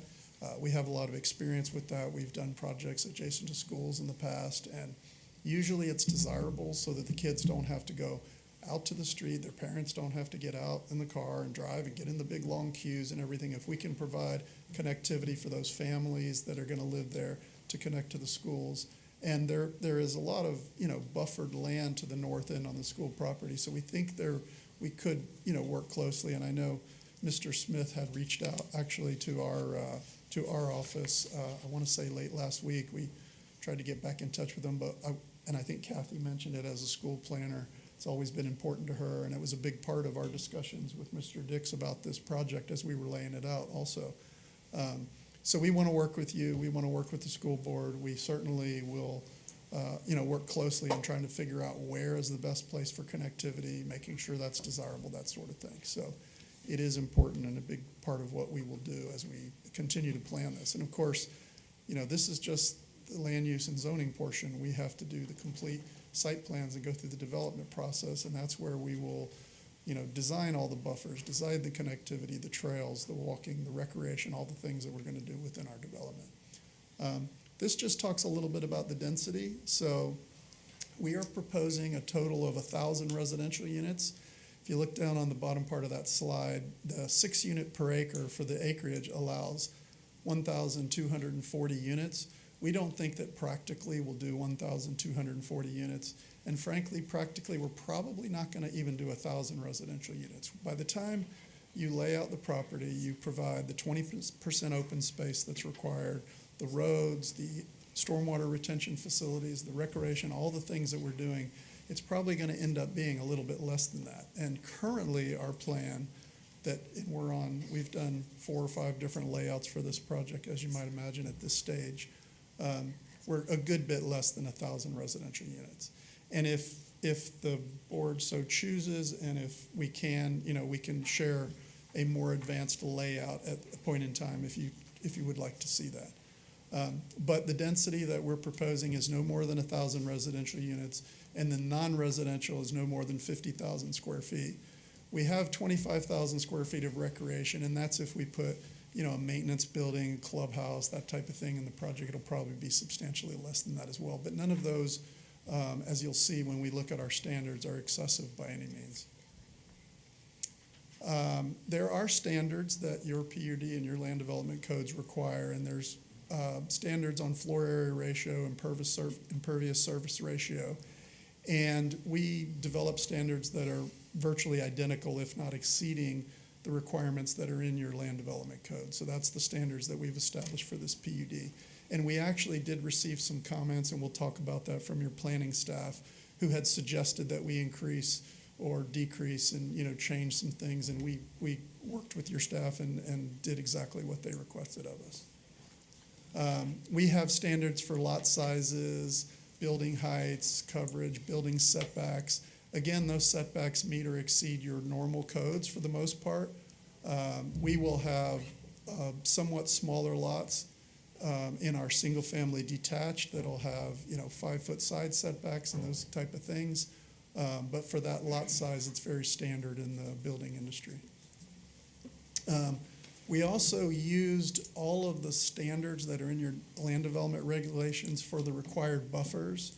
And the buffers are established in your code based on the type of use that we're doing on our property and the type of use on the adjacent use. So again, I think that the practicality is, for example, the 25-foot type C buffer along County Road 491, we're probably going to exceed that. And on the residential part to the north, we're going to exceed that quite substantially. And then all along, for instance, on the north side of the property where the code requirement due to that medium density residential land use on that property to the north is the code requires a sodded strip.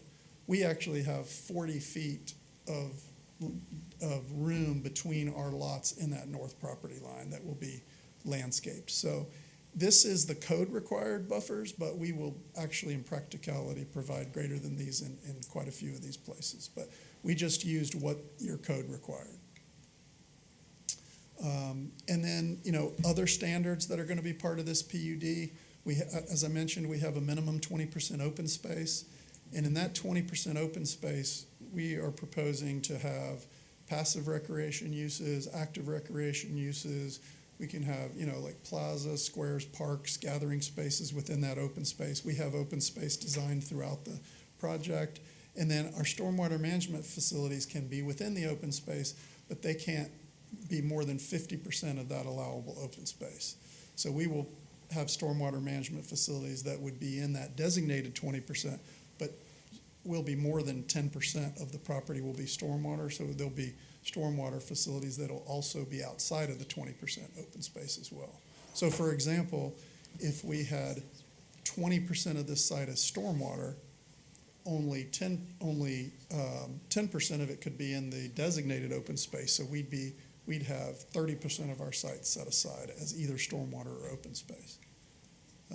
If you have any other questions about that, I'm happy to talk about that as well. There are standards for roadways, parking, landscaping. The roadways in Citrus County have to be privately maintained by a homeowners association, so that's part of our PUD standards.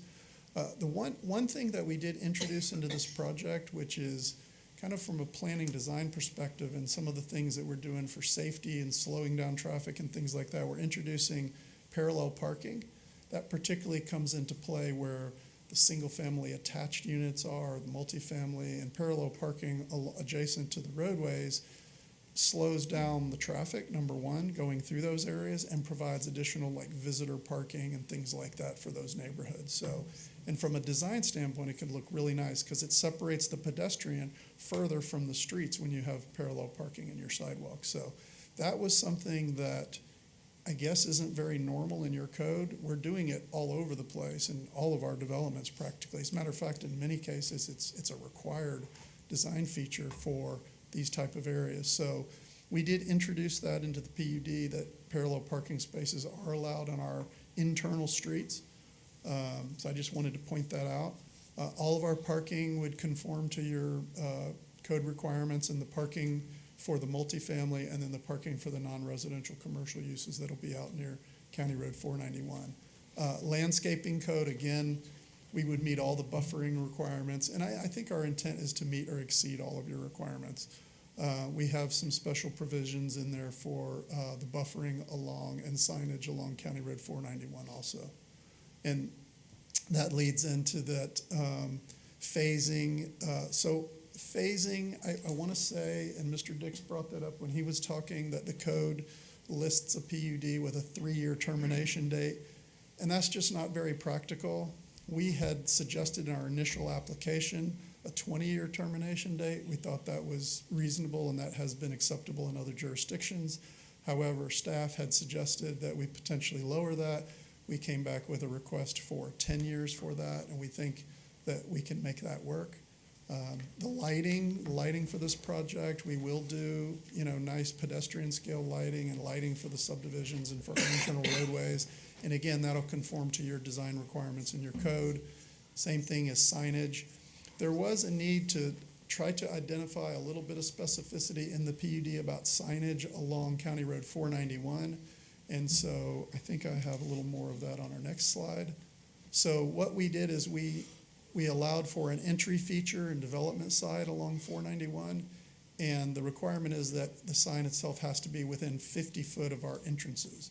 And the idea here is they didn't want signage just to completely take over the required buffer that's along County Road 491. So somebody could make signs that just go, there is required landscaping. There's a 25-foot landscape buffer along County Road 491. So we're saying that as you enter the project, and this only shows one entrance where it kind of goes in where the non-residential is, but there is a separate entrance in that single-family detached area that'll also go to County Road 491. So at those entrances, the signage would have to be within 50 feet. It could go no further along the frontage than 50 feet. And then the other requirement is that when you are doing a sign for the non-residential, for those two sections of non-residential, each one of those are only allowed one sign along the street frontage. And the sign can be placed in that 25-foot buffer, but it can't completely interrupt the landscaping. So in other words, you'd have to continue some low shrubbery or something along there. So that was a condition that we added to make sure that you don't just come in with a sign and chunk out 100 feet of the buffer and you're not building the buffer. So that was something that we talked a little bit about with your staff and came up with what we thought was a creative way to make sure that we're not interrupting the landscape buffer there. So then lastly, I just kind of wanted to talk a little bit about staff comments that as we submitted this plan. So there was concern that we had put a provision in there that said you could adjust each one of the individual use areas. So the single-family attached or the multifamily, you could increase them by 10%. So staff was concerned if we did that, for example, and we increased all of them by 10%, then we would exceed the allowable density.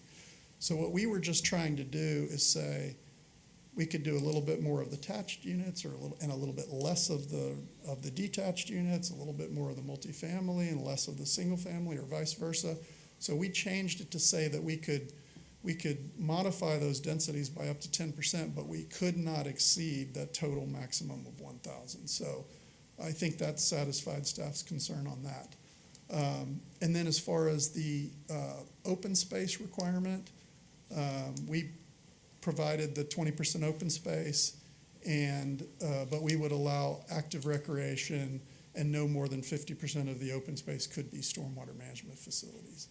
On the third comment, staff had talked about the ISR maximum of 100% for non-residential uses, and so we changed that to 70% for that impervious service ratio. And I think that was just a mistake in our original submittal, so we responded to their comments and did what they requested.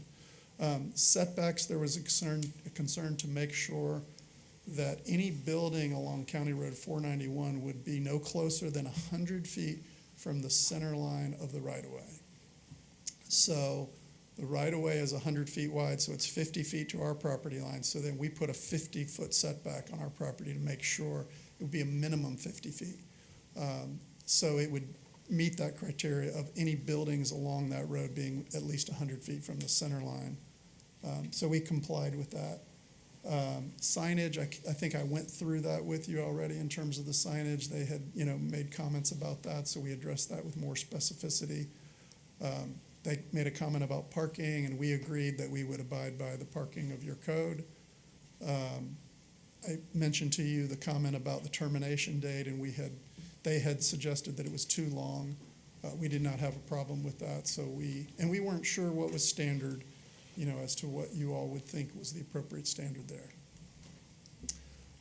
So as far as those comments and deviations that they had pointed out in their staff report, I think we did a good job of addressing each one of them and making sure that we introduced it into our PUD. Lastly, as part of the staff report that you have before you, they suggested conditions if this was approved.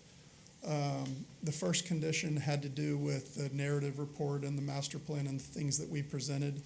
And the only comment I had to that is just it has a date of February 6th, but we did resubmit a revised, that what you have before you was April 29th, I think, is when we resubmitted.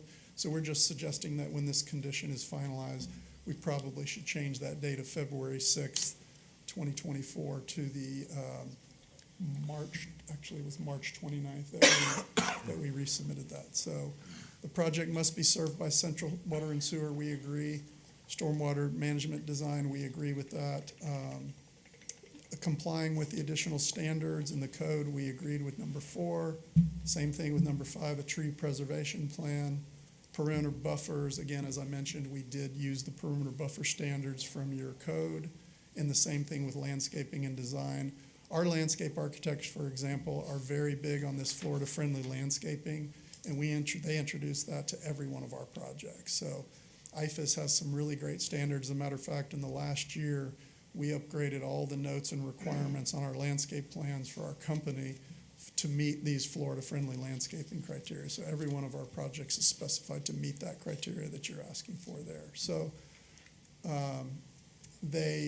there was a comment about the roadways from technical services. And again, the only deviation we asked for in any of that was just that we could be allowed to have parallel parking on the internal roads. Number 9, at the time of permitting, we have to demonstrate our active and recreational uses in our open space, which we will do. It says in here in the provision, and this is characteristic of almost all PUDs, if it's not introduced as a specific standard in your PUD, then you are required to abide by the overriding Citrus County standards, which we will do. And then they have a comment in there about minor modifications that occur as we move forward. So basically, we're in agreement with all their conditions that they've presented to you. We wanted to make that clear. Your staff is very professional. It was great working with Joe and Joanna, and they were very communicative with us, very helpful to us. So we're looking forward to working with them. We know this is just the beginning. We hope that you will appreciate all the hard work that went into this and that you'll approve this petition that we're presenting to you today. And so just to summarize, we're asking you to amend the future land use map to change the designation to mixed use, RMU, and to amend the land use applet map of Citrus County for planned residential development with a PUD, as presented here with the deviations and per the master plan and development report. So with that said, the last thing that and of course not completely understanding your protocol here, I did bring a copy of our layout. So if anything comes up or if you want to see more specific design that shows lots and that sort of thing, we have that available. I have a slide available. It's just that we submitted this presentation 3 weeks ago, and this was the presentation we were asked. So, we have continued to work on this project and refined it so we have even more information. If there is interest in that, I can pass out a hard copy and I can put a slide up there. So if that's something that Mr. Chairman, you and your fellow members want to see, I'd be happy to show that to you. And with that, we're available for any questions you might have. All right, thank you. Does staff have any questions for the applicant? Yes, sir. Mr. Brown, just for some clarification purposes, there's in the master plan you have different designations: single family detached, single family attached, etc. In the narrative provided, there are different uses that are going to be allowed per those designations, and some of them seem like kind of non-residential things, such as event venues with lodging or house of worship. So is it intended that those types of uses are going to be allowed in the residential portions, or are they really more intended for, kind of like you were mentioning, the open space areas are going to allow for certain recreational type of uses? So could you kind of explain those a little bit? Sure. Well, first of all, a lot of those are things that we've just seen over the years in many types of developments where someone comes along and says, hey, it might be neat to do this, and we're going to have, you know, flea markets. And I remember we have a kind of this really, it's a incredible planned community in Alachua County that's called the town of Tioga, and they were wanting to do flea markets, for example, you know, or and that's not the right farmers market. I'm sorry, not a flea market, a farmers market, and it just wasn't allowed per the code. So over the years, we had to go back and do a whole comp plan amendment and zoning, and we went through this whole process just to allow something that everybody seemed to think that should have been allowed to begin with. So, for instance, that would have been in the non-residential area. We have a town center in that with non-residential uses, and that's where they were doing it. So we have a pretty extensive list in some of those areas and things. And, you know, if there's something that staff doesn't think is appropriate, we're fine to work with you on that. But those are just things that we've seen that could come up. It is somewhat common that, you know, a church could come along and try to, you know, say, wow, this is a low-density use. You know, that might be something that could be allowed. The board could entertain a possibility of a church substituting for some multifamily development, for example. So, yes, I mean, if there is anything that you have concerns about, I'm sure we can work with you and have those eliminated. But by and large, we're proposing what we've presented. We're just making sure that something unique comes along that makes sense in the framework of the development and the community, that it has the opportunity to happen. Okay, so basically it's just allowing for that flexibility.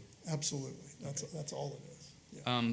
Also, as I'm pretty sure you're aware, we've heard some concerns from both the school board and the mining community. Would you mind addressing those concerns? Sure. From the school board standpoint, and you know, Kathy Ebow did mention that we were reached out by Mr. Dixon. Is that right? Yes. And he reached out to our office. Unfortunately, Kathy was at the National Planning Conference in Minneapolis this week, and so she didn't get the message, and one of our other planners, you know, wasn't really involved in the project, and I didn't find out about it till yesterday. So Mr. Dixon and I tried late yesterday to try to reach out to Mr. Dixon and just, you know, at least have a chat with him and try to understand what, you know, his concerns might be. But as I mentioned previously, we're open to working with them on buffering. We're open to working with them on connectivity. We think it's great. I mean, there's going to be families in here. There's going to be children. And instead of, you know, as I mentioned, instead of the parents have to get in their car and drive out to 491 and drive down the Canto and come into the development and get in the queues and wait and burn all that gas and all that time, you know, a lot of parents just like to walk their kids to school. And we want to make that connectivity available, but we know we would have to work with the school board to find out where is it appropriate to do that. How do they make it secure? How do they want to do it with fencing? You know, I worked on that with the Alachua County School Board not long ago. We did some improvements to a middle school, and they were anxious to work with those neighbors because the parents of the surrounding community were complaining that they couldn't do that, and so we introduced some connections for pedestrian connection for the schools so that families could walk their children. So that's what we're interested in. We want to be a good neighbor. We're anxious to sit down with the school board. Kathy was a planner for school boards, so she understands these issues. She's built schools. She, you know, managed those type of things. So unfortunately, we didn't get a chance to work with Mr. Dixon ahead of time, but we're happy to continue the dialogue with him as this moves forward.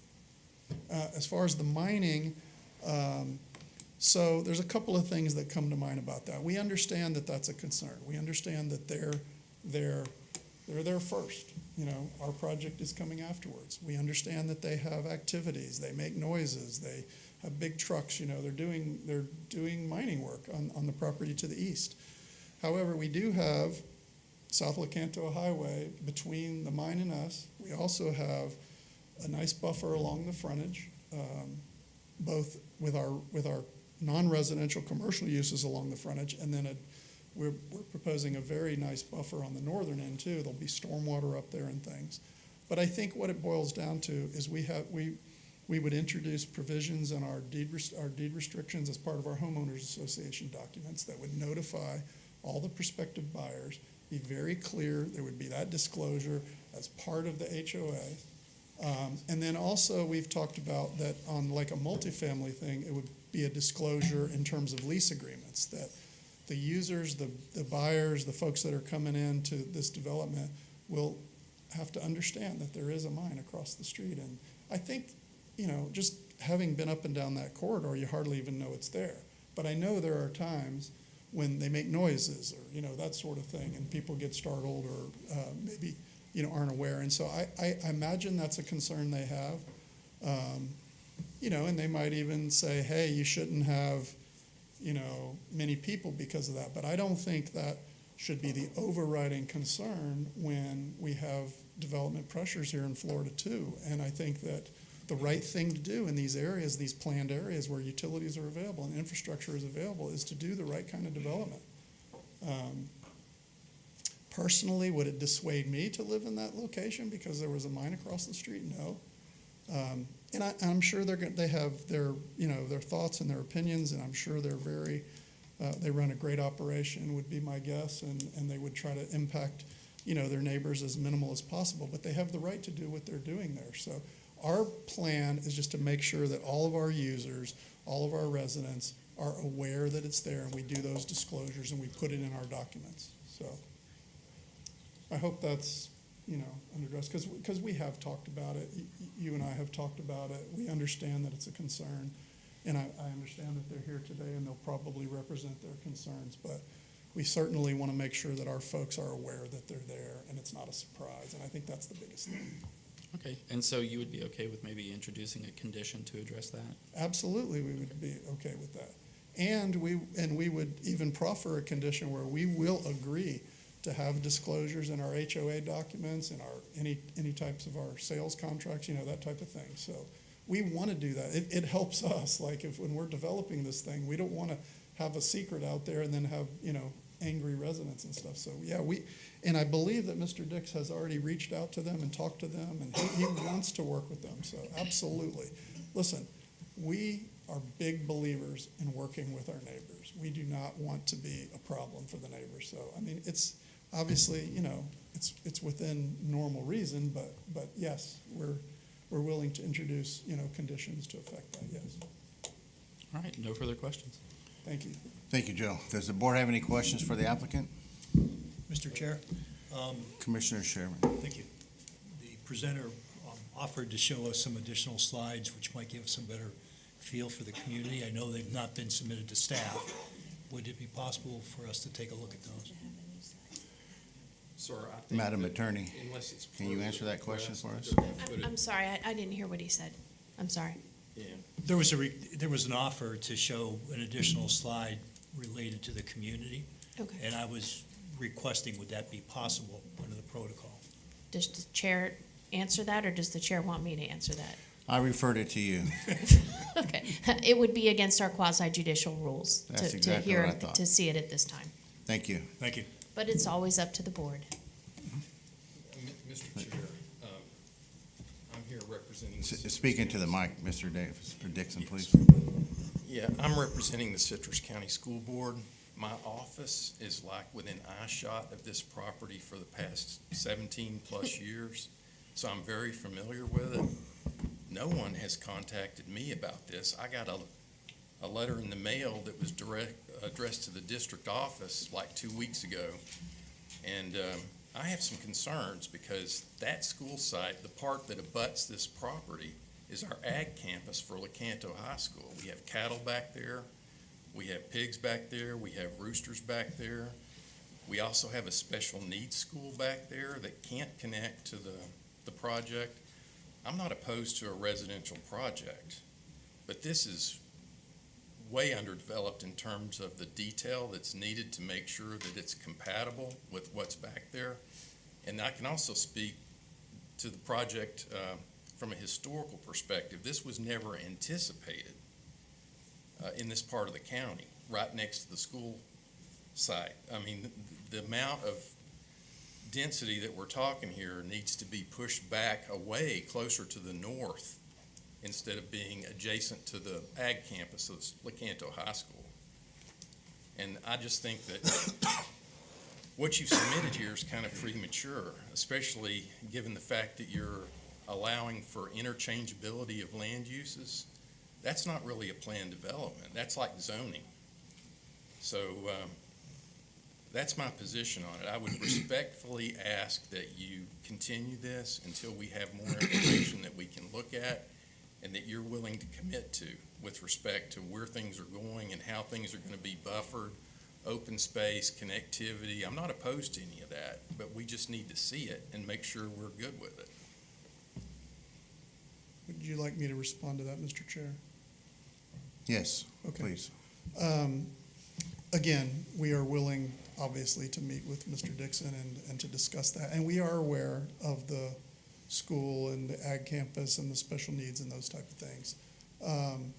So at this level of the project, which is a master plan, typically what you provide is the locations. I mean, we're not planning to move. We didn't say here today that we were planning to move uses around. We clearly designated where the multifamily was, where the single family is. All the roads, all the major roads are shown adjacent to the school, adjacent to the government complex to the south. We didn't do actual lot dimensions, and the reason why, there's a balance when you do that. If you put all that stuff into the PUD, then you're regulating every little bit of that, and that's just not standard planning practices. That's not what we typically do in these type of developments. That comes when we're actually doing the design, and we have all these standards in place. What we requested in terms of the change is that you could change the number of units up and down. We didn't suggest that we were going to move our uses. Like, we're not going to move the commercial uses from adjacent to County Road 491 to next to the school. Like, that plan just doesn't allow that. It clearly shows where the uses are. Does that mean that we need to be sensitive to your concerns and think about issues that you might be concerned about? Absolutely. And we're willing to discuss that. And if the board feels that it's important to continue this for some more discussion, we would be willing to entertain that. However, we are in no way sitting here saying that we're moving things, that we're leaving the flexibility to move everything anywhere we want to move it. That's not what our plan suggests. The only thing, if you're looking at the master plan where it says single family attached, the only thing you don't see there is, the actual lots. But that seems to be a standard way of doing these concept master plans, because that's what they are. They're master development plans for showing the designated areas. But again, we are absolutely willing to sit down with Mr. Dixon, and if we were kind of a little more aware of those concerns, we would have met with you sooner, and apologize that we haven't had the opportunity to do that. It's just that we need to address that, because I went out there last week and I looked at everything that's out there, and I inquired with schools about things that have been there in the past and things that may be there in the future, and they're not compatible with apartment buildings. So we're going to have to look at maybe some open space in between, some drainage retention areas or something, because I'm not opposed to having housing out there, but just it's going to have to be as far away from the higher densities are going to have to be as far away from that part of the campus as possible. Now, up towards the front, if you want to have a walking trail over that connects to something, we can look at that, for like a place that people can ride their bikes and stuff like that. But as far as putting all that residential density right on the north end of the Lecanto complex, that's just not going to be compatible, and it's going to create a lot of complaints from residents. And we got cattle back there and stuff like that. So we've had that problem at one of our other schools where houses moved in around it, and in good conscience, I just don't want to see that. Even if it's only a few units a year filling in, it's still going to be a problem at some point. Somebody's going to have to deal with it. So it's better to deal with it now, build it into the plan if possible.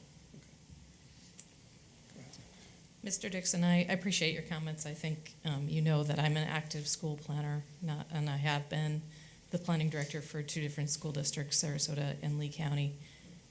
And so I very much appreciate the need to work with school districts. And we are sorry that we didn't reach out to you directly to have a conversation ahead of time.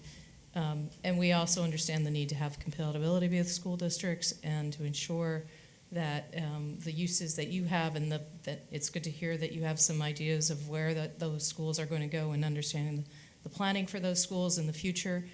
We clearly would like to work with you. Again, as Jay mentioned, at this stage, planned development is usually a bubble plan like this. It provides for the flexibility. It provides an overall framework for the planning. When you said this is like zoning, that's what a planned residential development is. I think there's a balance to be struck. Kathy, we're going to have to step this one up a notch. It's going to have to be a little more specific because a bubble plan's just not going to get it. I appreciate where I appreciate where you're coming from, and we certainly will definitely work. We will work with you to ensure that we do step it up a notch. And again, we have agreed that if it is the board's desire that we continue this so that we can have further dialogue with Citrus County School District, we welcome that opportunity. Again, I mean, school planning is something that is, it's not something I did, it's something I do. It's something that's very important to me. I take my experience working in both municipal and county jurisdictions as well as working with school districts into this position I'm in now, and I look actively to be able to marry those two areas together in my everyday work. So anything we can do to work with Citrus County School District, we welcome that opportunity. I'm sorry I was not available for your phone call last week. As Jay mentioned, I was at the National Planning Conference and did not receive the notice until today that you had reached out. Thank you. Any other questions for Commissioner Facemeyer? Just almost a segue from Mr. Dixon's comments, and it has to do with buffering, and it's more of a comment more than a question. In preparation for this meeting, I took the liberty to drive down King B Street, and what struck me was how tranquil in nature that community is. And I just want to reinforce to the applicant that I would like for that to stay tranquil. It's one of those unique places in Citrus County that, you got to go there. And I don't know a soul who lives on that street. But when I drove down there, I knew it was a nice community. So I want it to stay that way. It's a comment, I know we're not there yet in the planning process, but I want you to know I recognize what it is. That's all. Thank you. Commissioner Bramlett. Yeah, I would say that I support a continuance based on Mr. Dixon's. I don't know how much into the weeds we want to get here, but I would like, Ms. Burton, if you could pull up slide number or page number 184, if we're going to talk about some things, Mr. Dixon's. I know what you're looking for, Mr. Bradley. It's page 184 of 198. It's actually Joe's presentation. We haven't even got to that yet. Oh. Well, if we're going to have a continuance and we're not going to get to it, then I would like to just kind of discuss it. I don't know then how you want to handle it, Mr. Chair. They've offered a continuance. I don't know how much further we would want to go if the board's in agreement. It's in Joe's PowerPoint, Cheryl, but go ahead. Madam Attorney. Just remember, it's only the applicant that can ask for a continuance at this point in time. The board can't initiate that, so. They did. I didn't hear them ask for a continuance. I think that was part of the discussion, so I think we should at least hear the staff's presentation. All right, well, we still have more questions for the applicant then. Any other questions? I got a curiosity. I don't understand the benefit of parallel parking. I don't understand why you're pushing that. Other than saving space for a parking lot. Well, so some of the current planning and transportation practices associated with parallel parking, and of course, you see it a lot downtown. Number one, it provides parking in a very efficient manner, right? Because it only takes up, 8 foot of width as opposed to, 90-degree parking and that sort of thing. And number two, it moves the sidewalks further from the travel lane. So it protects the pedestrians that they're walking. And when you have parallel parking, it creates a narrower feel as you're driving through an area. So the driver's movement through an area that has that type of parking is to slow down. So it's a common practice in terms of, doing speed reduction in areas, particularly non-residential areas and areas with higher density. It's just kind of a best management practices to do that. So number one, it provides an efficient way to provide parking in a roadway scenario. And then number two, it helps slow down traffic. So those are kind of the two main reasons. What would be the width of a road with parallel parking on both sides? You could do it in as little as 60 feet. These will be urban curb and gutter roadways. And so you could do it in 60 feet. It depends on, how wide your sidewalks are and that sort of thing. But typically we would do that in about 60 to 70 foot width. You do realize that there's a learning curve for parallel parking. And this is Florida. Yeah. People don't do that here. I'm serious. I'm from the Northeast, the capital of parallel parking. And that is why bumpers were put on cars, because of parallel parking. And they use the bumpers up north. I don't see it going over big. Let's face it, we are in Florida. Yeah, I mean, there's people that avoid it. My wife certainly doesn't like to parallel park, but she does, and I don't particularly love it either, but I do it. And, when there's parking available, there's some jurisdictions that actually require it over other types of parking because it, keeps the corridor aesthetically pleasing, it slows down traffic. So Well, that's in the eye of the beholder. Yeah. There's also, you as would far only- as the safety goes, when you have children going to schools and you want to interrelate the schools with the multifamily housing, you're going to have parallel parking. That means there are going to be children on their way to school on sidewalks. In my experience, children tend to dart out between parked cars without looking. And even if and I don't agree that people that are on a narrower tunnel of a road with parallel parking are going to slow down. So I think there's a give and a take there with the safety, especially when you're talking multifamily with a school there. And like I said, parallel parking, I don't understand why it's a benefit. I don't get it. Other than you don't have a parking lot.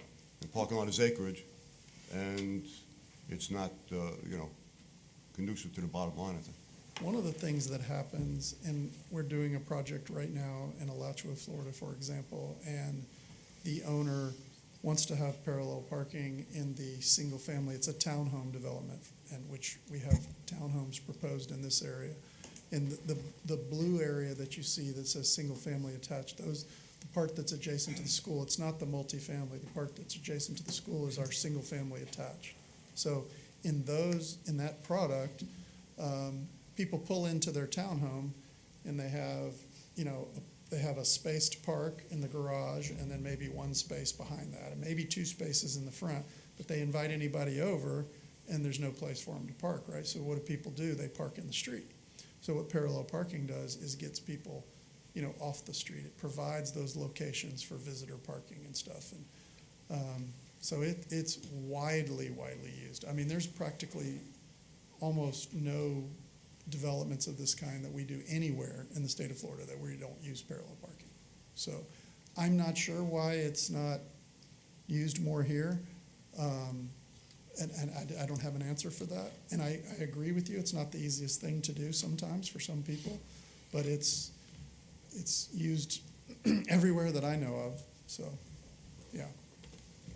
And it's not excluded anywhere. I haven't seen a regulation in the state of Florida, and we do projects just, in dozens of municipalities, counties, cities. I've never seen one that excludes parallel parking. Never, anywhere. I don't know that that's an answer, but I'll accept it. I'm done. Okay, sure. All right, I have a couple of questions for you. Sure. One, can you give me your definition of workforce affordable housing? I think that Mr. Dix might be able to do that better than I can. My definition would be, and people look at that differently. Sometimes it's a economic answer to that question. Where do you fall within the limits? The median incomes, those type of things. But I think it is, housing that is the most affordable to the median wage in a community. So that would be my definition. So, and I think Mr. Dix mentioned, the police officer, the teacher that, might teach at this school. Some of the housing that's being built is not attainable for those families. And so when you do a little bit more dense development, you have a little bit smaller lot sizes, then the lots themselves don't cost as much because you put more lots on the same amount of roadway that you're building.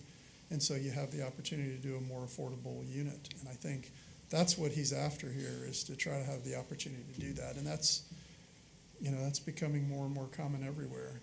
And it is, in these type of developments that we do, it is almost always the most affordable housing, new housing that's introduced in a community. So, yet they're, very nice developments. So, I'm not sure that, we didn't offer in this PD that this was workforce housing, but you asked that question. That's kind of It was my verbally definition, mentioned, so that's why I asked it, because it wasn't in the No, and that was Mr. Dix saying that was his intent for this development. That's what his plan is.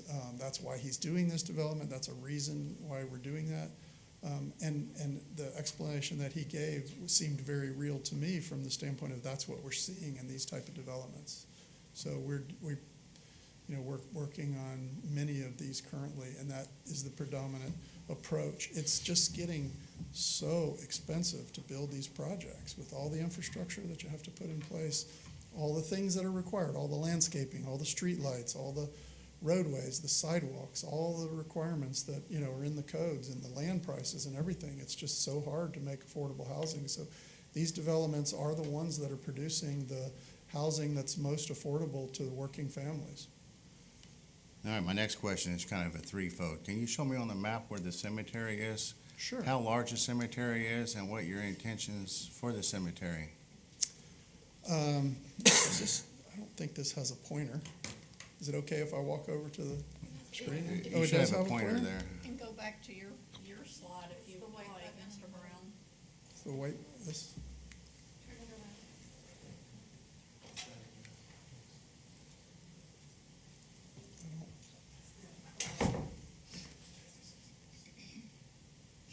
Oh, okay. That's a big one. So it is in that area that's SFA, and in our design plans, this whole area here is an open space. Again, we have this, see this recreation area? The cemetery is sitting about right there. And in our plan, we have it surrounded by a ton of open space. So that's where it is. My understanding is there was 2 graves in that cemetery that had been identified dating back to the 1800s. It was a family called the Besant family, if I have that correct. They were, I believe it was a husband and wife. There was one gravestone that was found that was kind of broken and everything, but they believe, at least research information and historical information indicated there was 2 graves in this location. So yes, we plan to protect that, fence it, have landscaping, buffering, have it in open spaces. Obviously, we're not going to have development right up next to it. So. All right, last question on you used the terminology bubble, so I want to use that too. On your little bubble plan here, you got 1,000 units that you're wanting to put in there, 1,000 houses, but you only have one entrance with commercial property across the front with no showing of cross access or anything. Is that something that's on your plan that you did not provide to us or that you have? Yeah, and unfortunately, we didn't have an opportunity because of the timeline. We wanted to introduce that plan. We were still planning this single-family residential area at the time, and so this road connection goes into this area, and then it'll come out here to, there's a high point on the road right here. If you were driving down South Lecanto Highway, you're going, from this you're going up, up, up, up, up. You hit a high point right here, and then you start going down. And that high point is a perfect location for entrance drive. So yes, there will be a separate entrance drive there. And then this is all single-family housing in here. But yes, there is a second entrance, and potentially, because of the length of this frontage, I can get this to show up again. The non-residential, the red area there to the northern one, it could have another, kind of right-in, right-out only entrance onto the South Lecanto Highway, potentially also. We would have to, work those issues out with your technical services staff. But yes, there will be a minimum of 2 connections, for sure. And that's a condition that staff has. 2 to the residential side, and then you have your commercial side. So we're gonna have entrance, kind of domino down Lecanto there to get in. There's 2 that are required. Potentially, there could be a third if it makes sense. But we'd have to do a whole traffic study and document that from the standpoint of making sure that works. But we have no intent of it being, entrance. I mean, we really just, we have 2 main entrances, and it's possible there could be a third if that makes sense. All right, and my last question has to do with a letter that was sent. You requested sewer, sanitary, wastewater service capacity, and you received a letter back that says that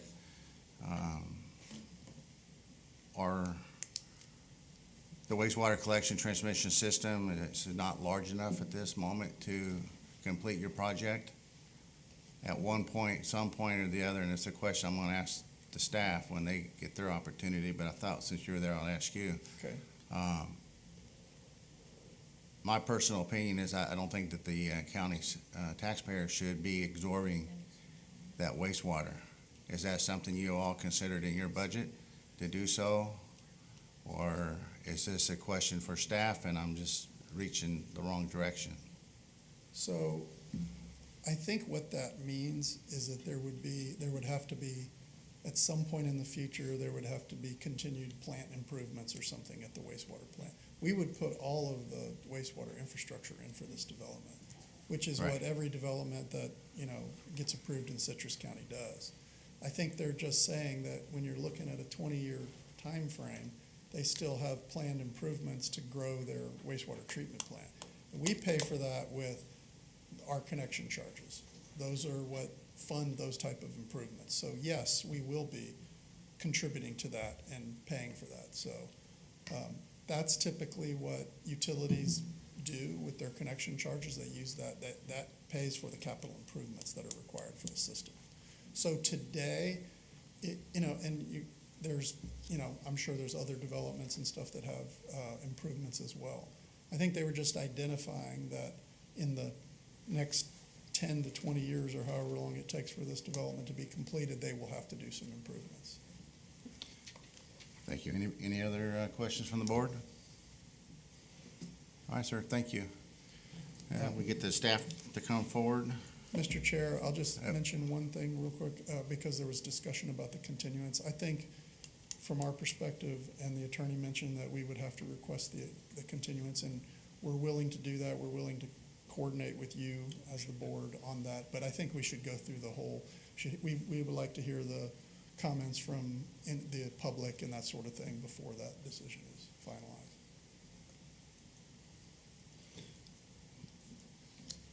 Thank you. Okay.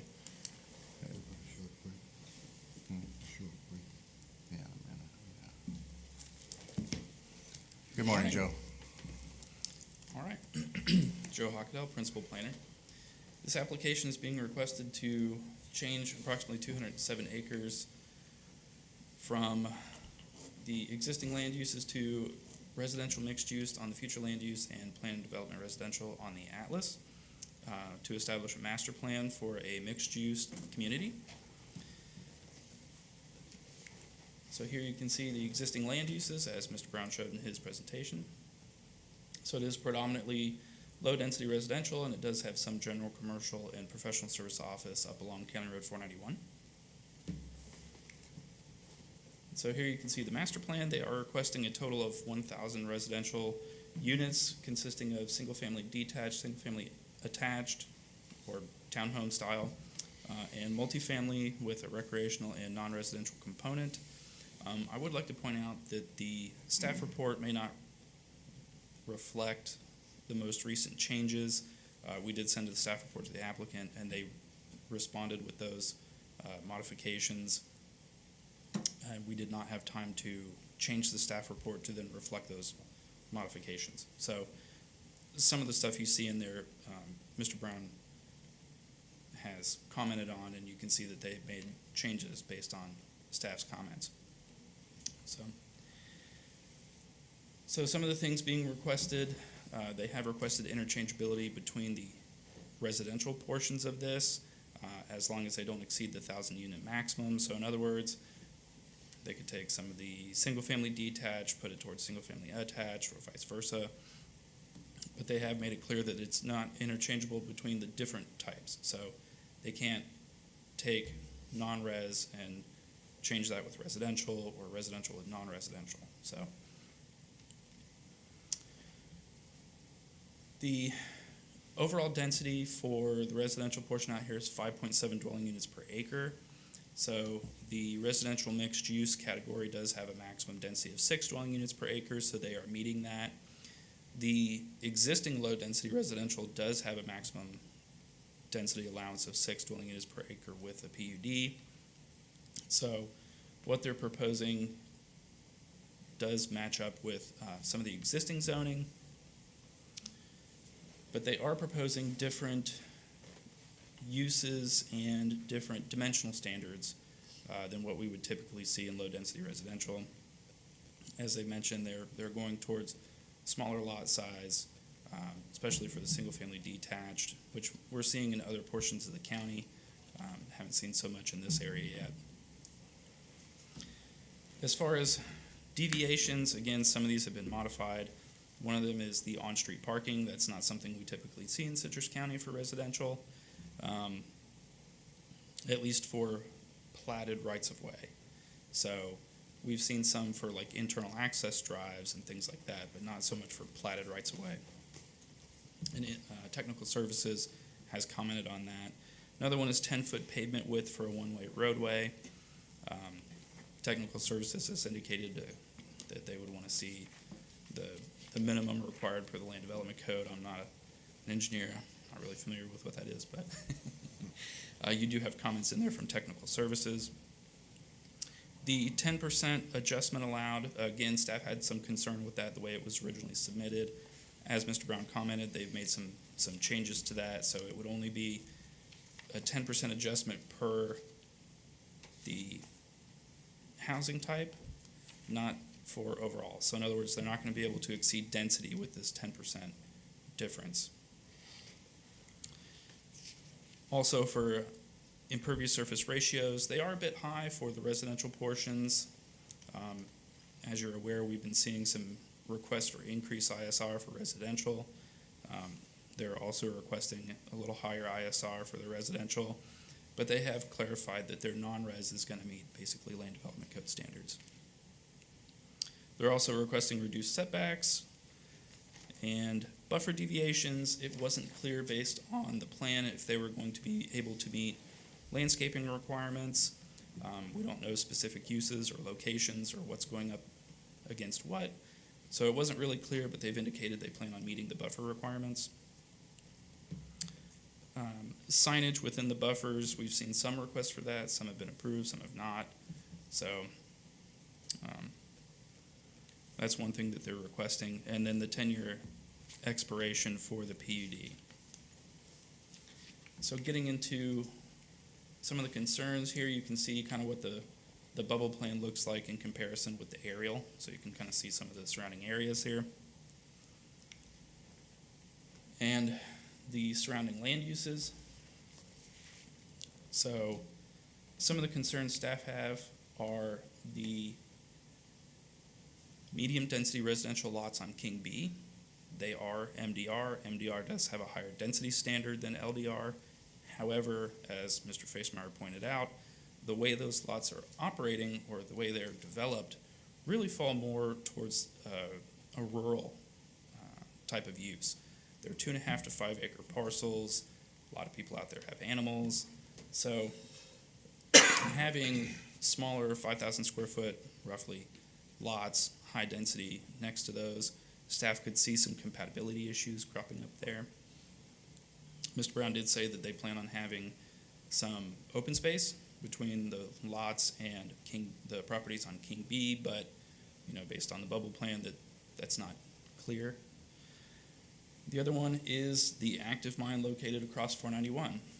So when we get into the area here, you can see there is an active mine across 491.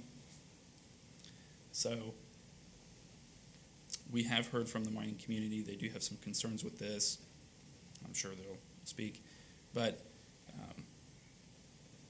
it would be good. The applicant has proposed maybe adding a condition. Staff has a condition prepared to address some of the mining concerns. But generally speaking, it does appear to be compatible with the area. I'm not as familiar with the school complex as Mr. Dixon. I don't know exactly what they have that's abutting this proposal. But we do have a large school complex adjacent to this. We've got government buildings adjacent to this. You can see the Lecanto Preserve and Crystal Glen are located on the other side of the properties on King B. So we are seeing some increased development in the general area.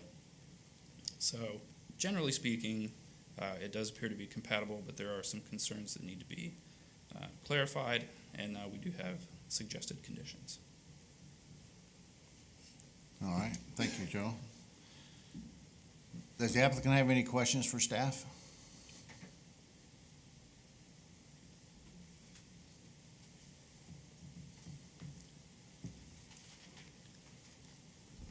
I have just one question, purely just procedural.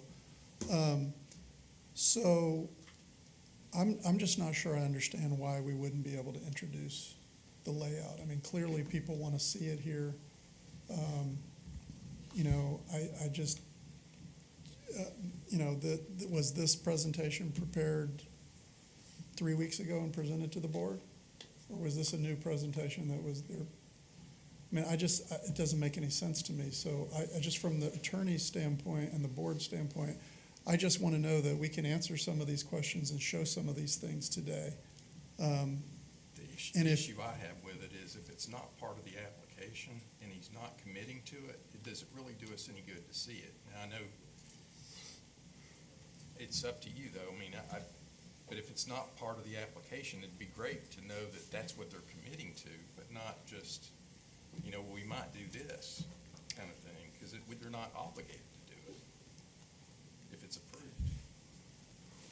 And Mr. Madam Chair, Attorney, can you answer that question? I mean, I know what the answer should be, and I think I know the answer, but I really want to hear it from you. Well, you have a quasi-judicial ordinance and you have quasi-judicial deadlines that are included in that. This presentation, along with anything that's being presented to you today, would have met that quasi-judicial deadline, and if it didn't, then a proper party, either staff or the applicant, would raise an objection that whatever's being offered hadn't been provided within the guidelines of the ordinance. So that's the easy answer. I think it's an easy answer because we have deadlines for a reason. It's already been stated that the applicant may want to continue, and so that would be a great. And if the applicant needed to provide evidence to show that they had complied with those requirements, they should have had those in before the deadline. Thank you. It's my long-winded answer.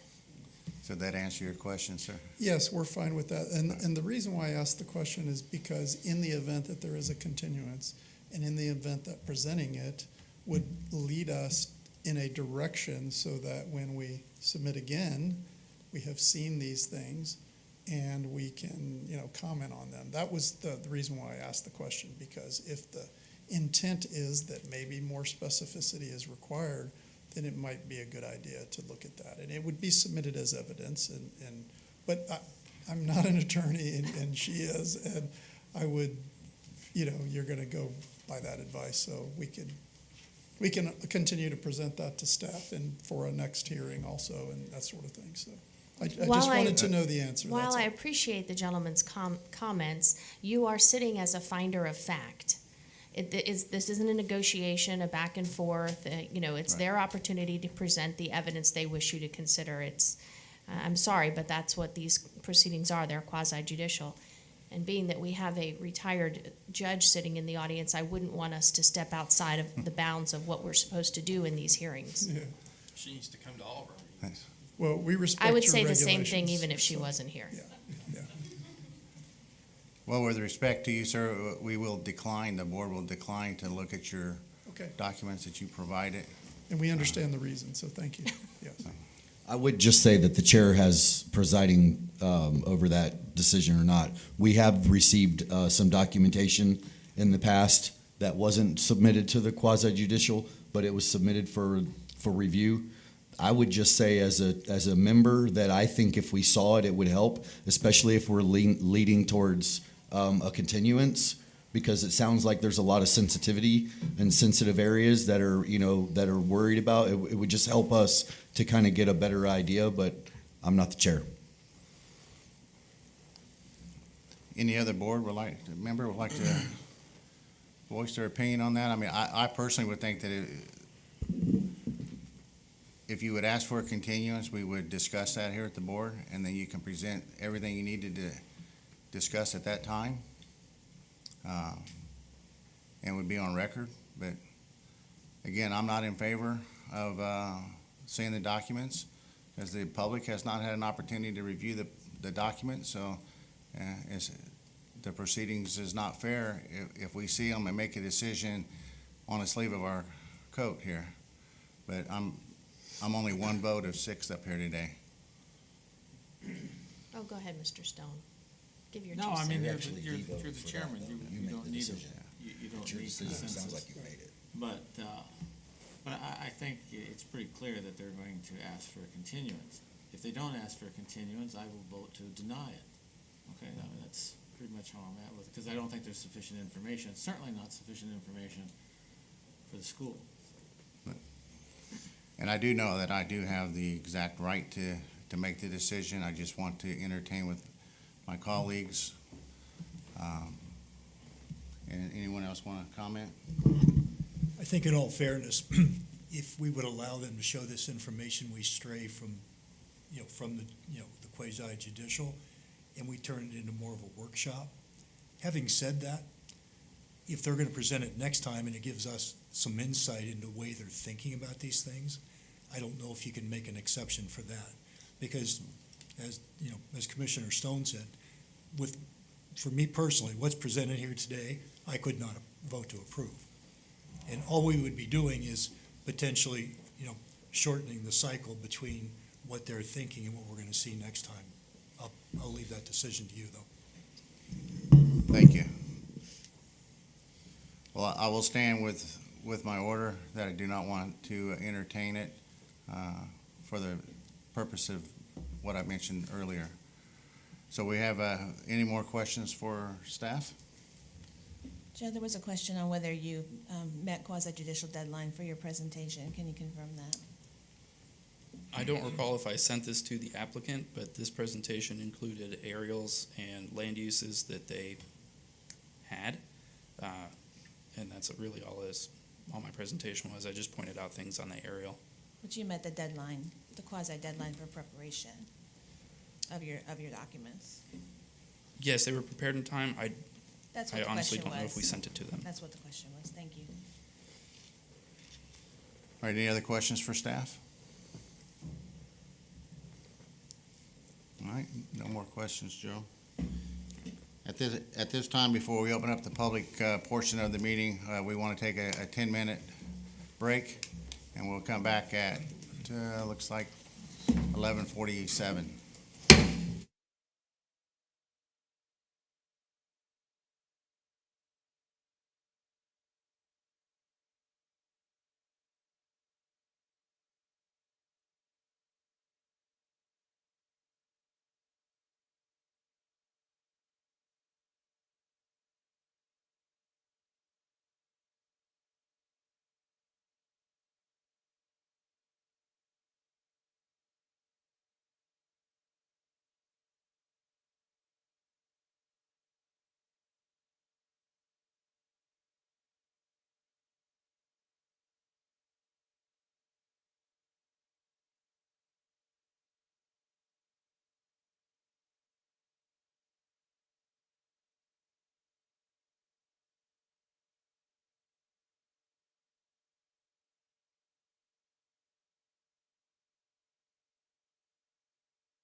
All right, y'all ready?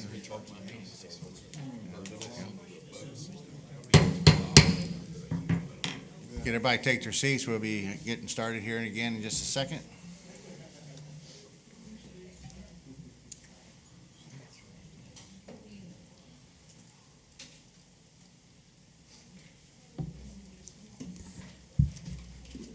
All right, welcome back. The public portion of the meeting will now be open. If there's anyone present who would like to speak on this application, please come forward to the podium. And as a reminder, individuals have 3 minutes and organizations have 5 minutes. When speaking on this application, please address the board. If you have any documentation that you want to be entered into record, please provide a copy to the recording secretary. Hi, good morning. Good morning. I'm Cheryl Howard, and I'm at 3444 West King B. It's harder to see in this image, but on the other pictures that you guys had put up, if you look from the crossings, so I'm on West King B, the one with the most trees directly above the proposed area. So second property from LaCanto Highway. Okay. We purchased that property and moved here 4 years ago. We moved from Naples, so we've seen a lot of increased development over the years. I grew up in Naples my whole life. So my husband and I decided to move our 3 children, who are now 10, 12, and 14, to this area, giving them a more rural feel. And we found our property. Sorry, very nervous.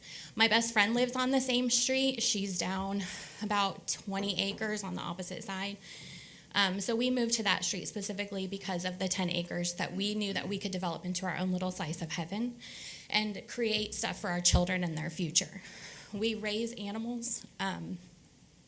Our children raise animals for the fair. So we have their cows and their sheep and stuff on the property, and they're very involved in the school with the FFA for the middle school and the high school. All 3 of my children, I've one at primary, middle, and high school currently. And we love that it's very close, and we don't have a problem driving out to LaCanto Highway and getting in that queue, as they're mentioning, to help relieve that. It's not a problem. We love being in that area, and we love that we have the privacy for our family to enjoy our property. One of the concerns we have, the back of our property does have a slight hill towards it, and so my concern is with the development behind us that the water runoff is going to affect our property. Our animals are towards the back, and as you can see, our house is also towards the back, and there is a giant hill behind our house. So we're concerned about our property and our animals with flooding or runoff. Our property is mostly clay, so we don't have a lot of water absorption. So it just runs through our property and essentially tears it apart. So our concern would be for that as well. I had so many other things. This bubble idea that they're mentioning, not having that certainty. I guess the code is 5 or 10 feet that they have to allow of sodded area, and they mentioned a proposed 40 feet, but that's not anything guaranteed. That's just something they're saying for now to make us want to believe it. So I don't know. It was mentioned that being, a community for service workers. I'm a nurse. I've been a nurse 20 years. My best friend on the street, her husband's a police officer. I'm also now a teacher. I'm a professor at the college nearby. So I've transitioned into that role from nursing. So I know what it's like to be in those working fields. I think that's all. I don't know. Thank you. Thank you. Next speaker.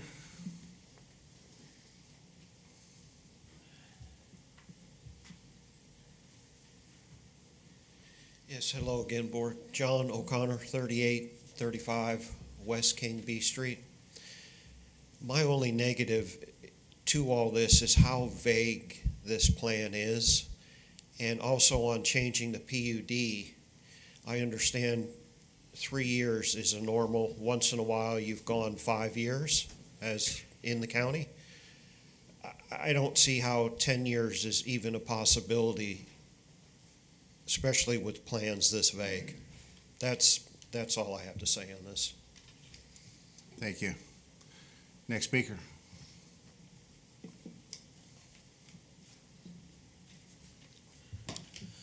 Paul Doherty, 3481 West King B Street. If I could have the slide up here that shows both the preserve and this proposal on the same slide, it would be helpful. That one there is good enough. If you look at the two, they're comparably sized. They're on comparable land uses at this time. The preserve is pushing close to 1,000 houses. This Crossings is asking for 1,000 houses right off the bat. If you look at the preserve to the north, they do have 40 or 50 acre, or excuse me, foot wide lots right up against the property line, 2 large DRAs. It probably wouldn't be quite the same with the Crossings, but that kind of high density right next to us is just kind of a little nerve wracking, considering all of us have like 5 acre properties and animals and so forth.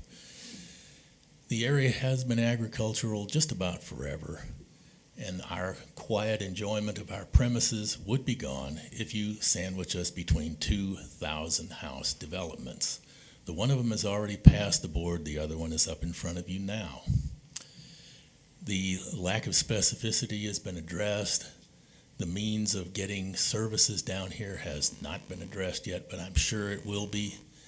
Currently, the preserve is putting in paperwork to the order of $36 million to build infrastructure in that area. I imagine it'll be comparable for the Crossings.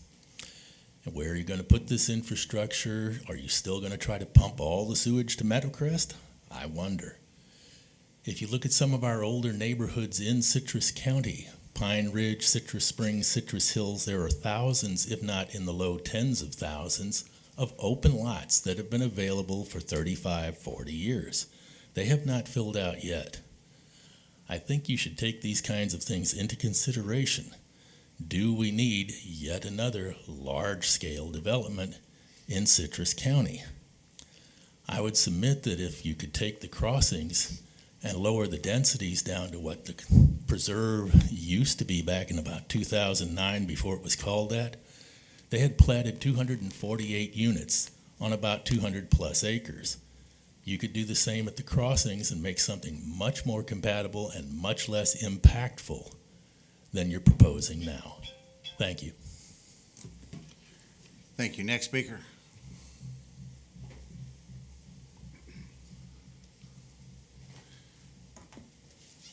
Good morning. Good morning. Rob Batzel, 1531 Southeast 36th Avenue, Ocala, Florida, 34471. I'm here today, this time, on behalf of Crystal River Quarries and Mr. Kolitz, Mr. Frank Kolitz, who's here and who may speak in a moment. This is it's not a typical role for me. I'm here to speak in opposition to this project for some of the reasons that have been addressed today, but more specifically on behalf of Mr. Kolitz and his Lecanto mine directly across the street that you see on the aerial. We are typically not opposed to development. My client the same way. A lot of the things that Mr. Dix and his team have presented today are really impressive, but your goal or your role here as the commission is to assess and consider compatibility with adjacent uses and consistency with the comp plan. And on those two fronts, this is both inconsistent and incompatible. When I do have occasion to stand up here in this role, it is very limited, but it is on occasion due to intense uses that are pre-existing that have been here for a long time. And those include uses like airports, mines, schools, private schools. Recently represented FedEx, big, bright, open 24 hours, loud. You know, when you have someone coming to a nuisance, it is a very difficult proposition, and it presents an incompatibility. Crystal River Quarries and Mr. Kolitz have actively mined this property for more than 30 years. This blasting that occurs right across the street does create, by necessity, noise, vibration, air overpressure, blast pressure. It cannot be avoided. It is part and parcel of the operation. We have a mining ordinance on the books in Citrus County to ensure that this is protected. This is a necessary industry for the state of Florida. And it's flat out incompatible, particularly with some of the things in the bubble plan that we see. I'm talking quickly because my time is limited. But what we see is a max of 330 units in that multifamily portion of the property on the southeast corner. Over and across 27.7 acres, give or take, that's 12 units per acre in that section of the property. That is significant density right across from a mine. That means calls to code enforcement, to the state, to my client, concerns about what they have a legal right to do and have been doing for more than 30 years. See my time ticking. I want to note that 17.3.8 of the comp plan deals with intermixing of existing incompatible uses. This is inconsistent under that section. 17.3.9 also deals with protection of residential areas from adverse impacts of adjacent land uses. If we do some reverse engineering, that is what is occurring here if this would be approved, intermixing of incompatible uses. 17.3.10 deals with high-density residential areas and their mixing with established land uses to alleviate conflicts and neutralize those conflicts through design techniques. That has not occurred here in this plan, and we're setting up for an incompatible situation. And 17.3.16 concerns special buffering. I promise I'm finishing. We have a letter that, given the discussion that we just had and the seeming inclination of the apparent inclination of the Commission to continue, we won't introduce, but it's a letter from a blasting consultant who's a seismologist. We will talk to you about it next time. And finally, I just want to say this. We appreciate staff. I spoke with staff yesterday. We appreciate the idea of a notice to owners through declarations and otherwise. I would submit that if you have to warn everybody about the fact that it's incompatible, it's incompatible. Thank you. Thank you. I think we're off the beat. No. There you go. Good morning, sir. Mr. Chairman, members of the board, staff. My name is Dixie Hollins. I'm the president of the Citrus County Mining Association. And with us today is Mr. Kolitz from the Chris River Quarries, who has 3 active mines here in this county. Also CMEX, who has an active mine up in English, Florida, and Wholesome, who is also here as active mine up here in Red Level. Some of these mines have been active since 1950s and 60s, and one up in English since 1972 and Wholesome 1984. We have spent numerous hours on the Citrus County Mining Ordinance. It is completely important for all of us to understand compatibility. Mr. Colas has been mining there for a long time. We understand the density that's there now. We have some issues with the density that's been proposed. We're all under the state guidelines, fire marshal, blasting, noise, etc. But when you put a whole bunch of people on top of an active mining operation and they start complaining, they're all going to the county commission, and we start this over and over again. I would ask you all to really look at this compatibility. These mining operations are vested rights here. We supply material for building, roads, concrete, etc. Mr. Colett's property has got a rock mine over there, concrete mine, and I believe an asphalt plant. And we provide lots of material here to the state of Florida and Citrus County. I understand development, it's coming. And one of the things that we're concerned with is, as I mentioned, incompatibility, but the comprehensive land use plan, in setting a precedence.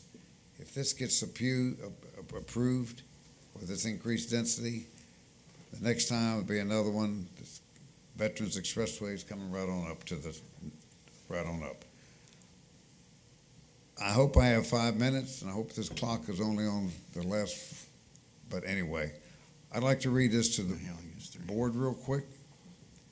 When an application comes before the staff, the Planning Development Review Board, and then the BOCC all need to ask ourselves if we have met the goals and objectives of all parties. Before you is an application to change the land use to increase residential density around an already established mining operation. This area is industrial and commercial in nature, and an insertion of a PUD for intensive residential use creates incompatibilities, inconsistence with local law and good planning service. How do we safeguard against potential conflicts between proposed new land uses and existing mining operation? If this application is approved, conflicts with the new residents are likely. And we all know mining operations next to residential neighborhoods can be a sensitive issue. So why this board should increase next to existing mine? We just want to ask to use some common sense. Let's have careful consideration of this application before you approve the land use, which will increase the density around the existing mining operation. My last comments is that we just found out about this 2 weeks ago, a lot of unanswered as people have addressed you all today. Thank you very much. Thank you, sir. Have a good evening. Next speaker.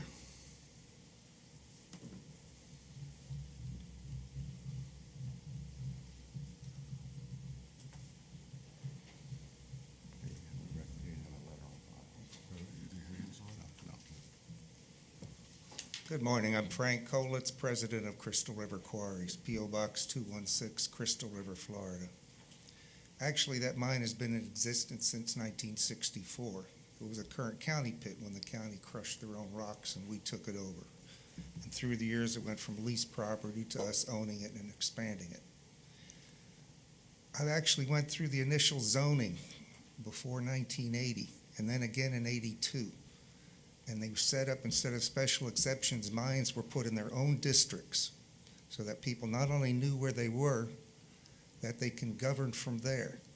And then around the mines, what did they do? They says, well, there's be conflicts, so we're going to put rural, we're going to put low-density residential, industrial is a good operation around a mine, and then it goes from there to higher density.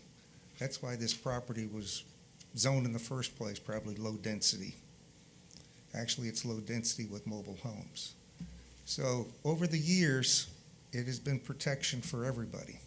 And now something this size, we're not against development. I think, I'm not sure, but I was told that without going through a PD, 2 units per acre can be put on this, which is 400 units basically, which is still pretty high, but we believe we can live with something like that.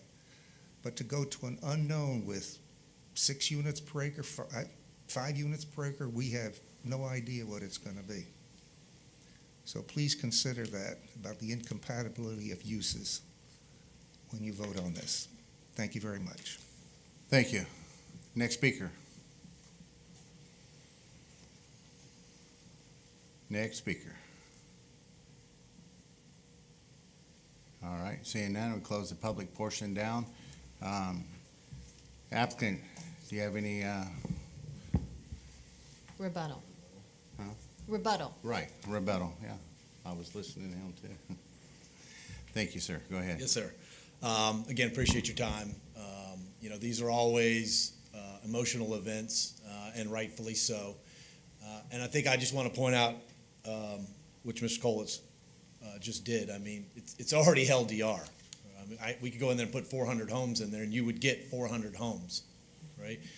Whatever the current standards are. We always try to do a PD because that is way better than putting 400 homes on there with what's currently out there. We have a lot more standards that we work with the county to work on. Yes, we do ask for more density because it's more expensive to do that.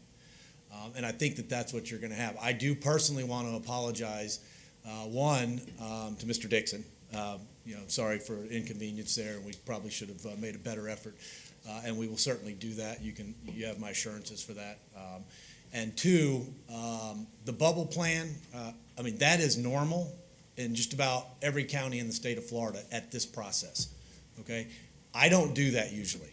And if you've seen my other stuff, I show up and we have a site plan.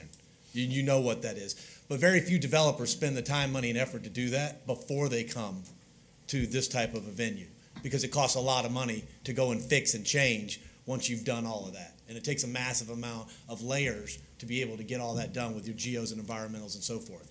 However, that being said, we do have that for this project, and because of the timing, it did not get on there. So I apologize for that, because that would have answered all of your questions, every single one of them that you've asked about what is it, what's going there, where it's at, where the multifamily is attached to all the trees on our school property versus where the ag is and where the driving is. You would see all of that, okay? And you're going to get to see all of that. We're going to get that for you. However, in this particular environment that what we've just had, it's important to me to just, instead of going and asking for a continuance with all these people that have sat here and waited for 2.5 hours, to all of a sudden say, hey, thanks a lot, go home, you can come back and do it again. I didn't think that was prudent as well. Further, that's going to give us an opportunity to be able to provide a much more comprehensive feedback to you. As far as the mine goes, I've reached out to Mr. Kolitz twice. We've had a good conversation. Mr. Dixie I've known since I was 14 years old. So we've had conversations. We want to be good neighbors. I mean, Mr. Dixie pointed out, I mean, listen, the windfall from all this development is the mines. You can't build roads, you can't build parking lots and do construction without what they do. Is it an inconvenience that there's more houses across the street because you don't want to field phone calls? I can appreciate that. I feel a lot of phone calls. Read social media. I don't recommend it. But, you know, there's a lot of people that don't like what I do either, right? And so I can appreciate that. We want to be good neighbors. I had a resident that lives on King Beer right there in that corner up there that asked me, hey, when you get this done, can you help work with the mine to see if they could come up with a notification system? A novel idea. You want to be a good neighbor. Maybe you would notify people if you don't want them to be startled. And maybe they do have a notification process, but guess what? The residents don't know what it is. All right, so we would propose that they create a very simple notification list that they get an email or a text. Automated texts are pretty simple these days. You can automate a text. I mean, I get them from the county. So you could easily notify, hey, by the way, we're going to have a blasting session coming up, and be on the lookout for it. They already know they have to do it because they go out and they have to monitor certain locations just to be able to find out all of those things that the attorney eloquently said. I can't even repeat all of those technical terms, but I mean, we want to be good neighbors, and I think we can, and we can continue to do that with the right conversations, and we're willing to do that. We proposed specifically after the conversations I had with Mr. Kolitz and Mr. Dixie that we were going to put into, and I called my title company, I called my attorneys, through the HOA, through the deed restrictions, we can specifically make sure that anybody living there will have proper notification that, one, they live next to an active mine. Two, what's going to happen in that active mine. And I spoke to Mr. Colson and said, hey, let me know what that language is you'd like to see, and we'll start drafting it so that you can approve it.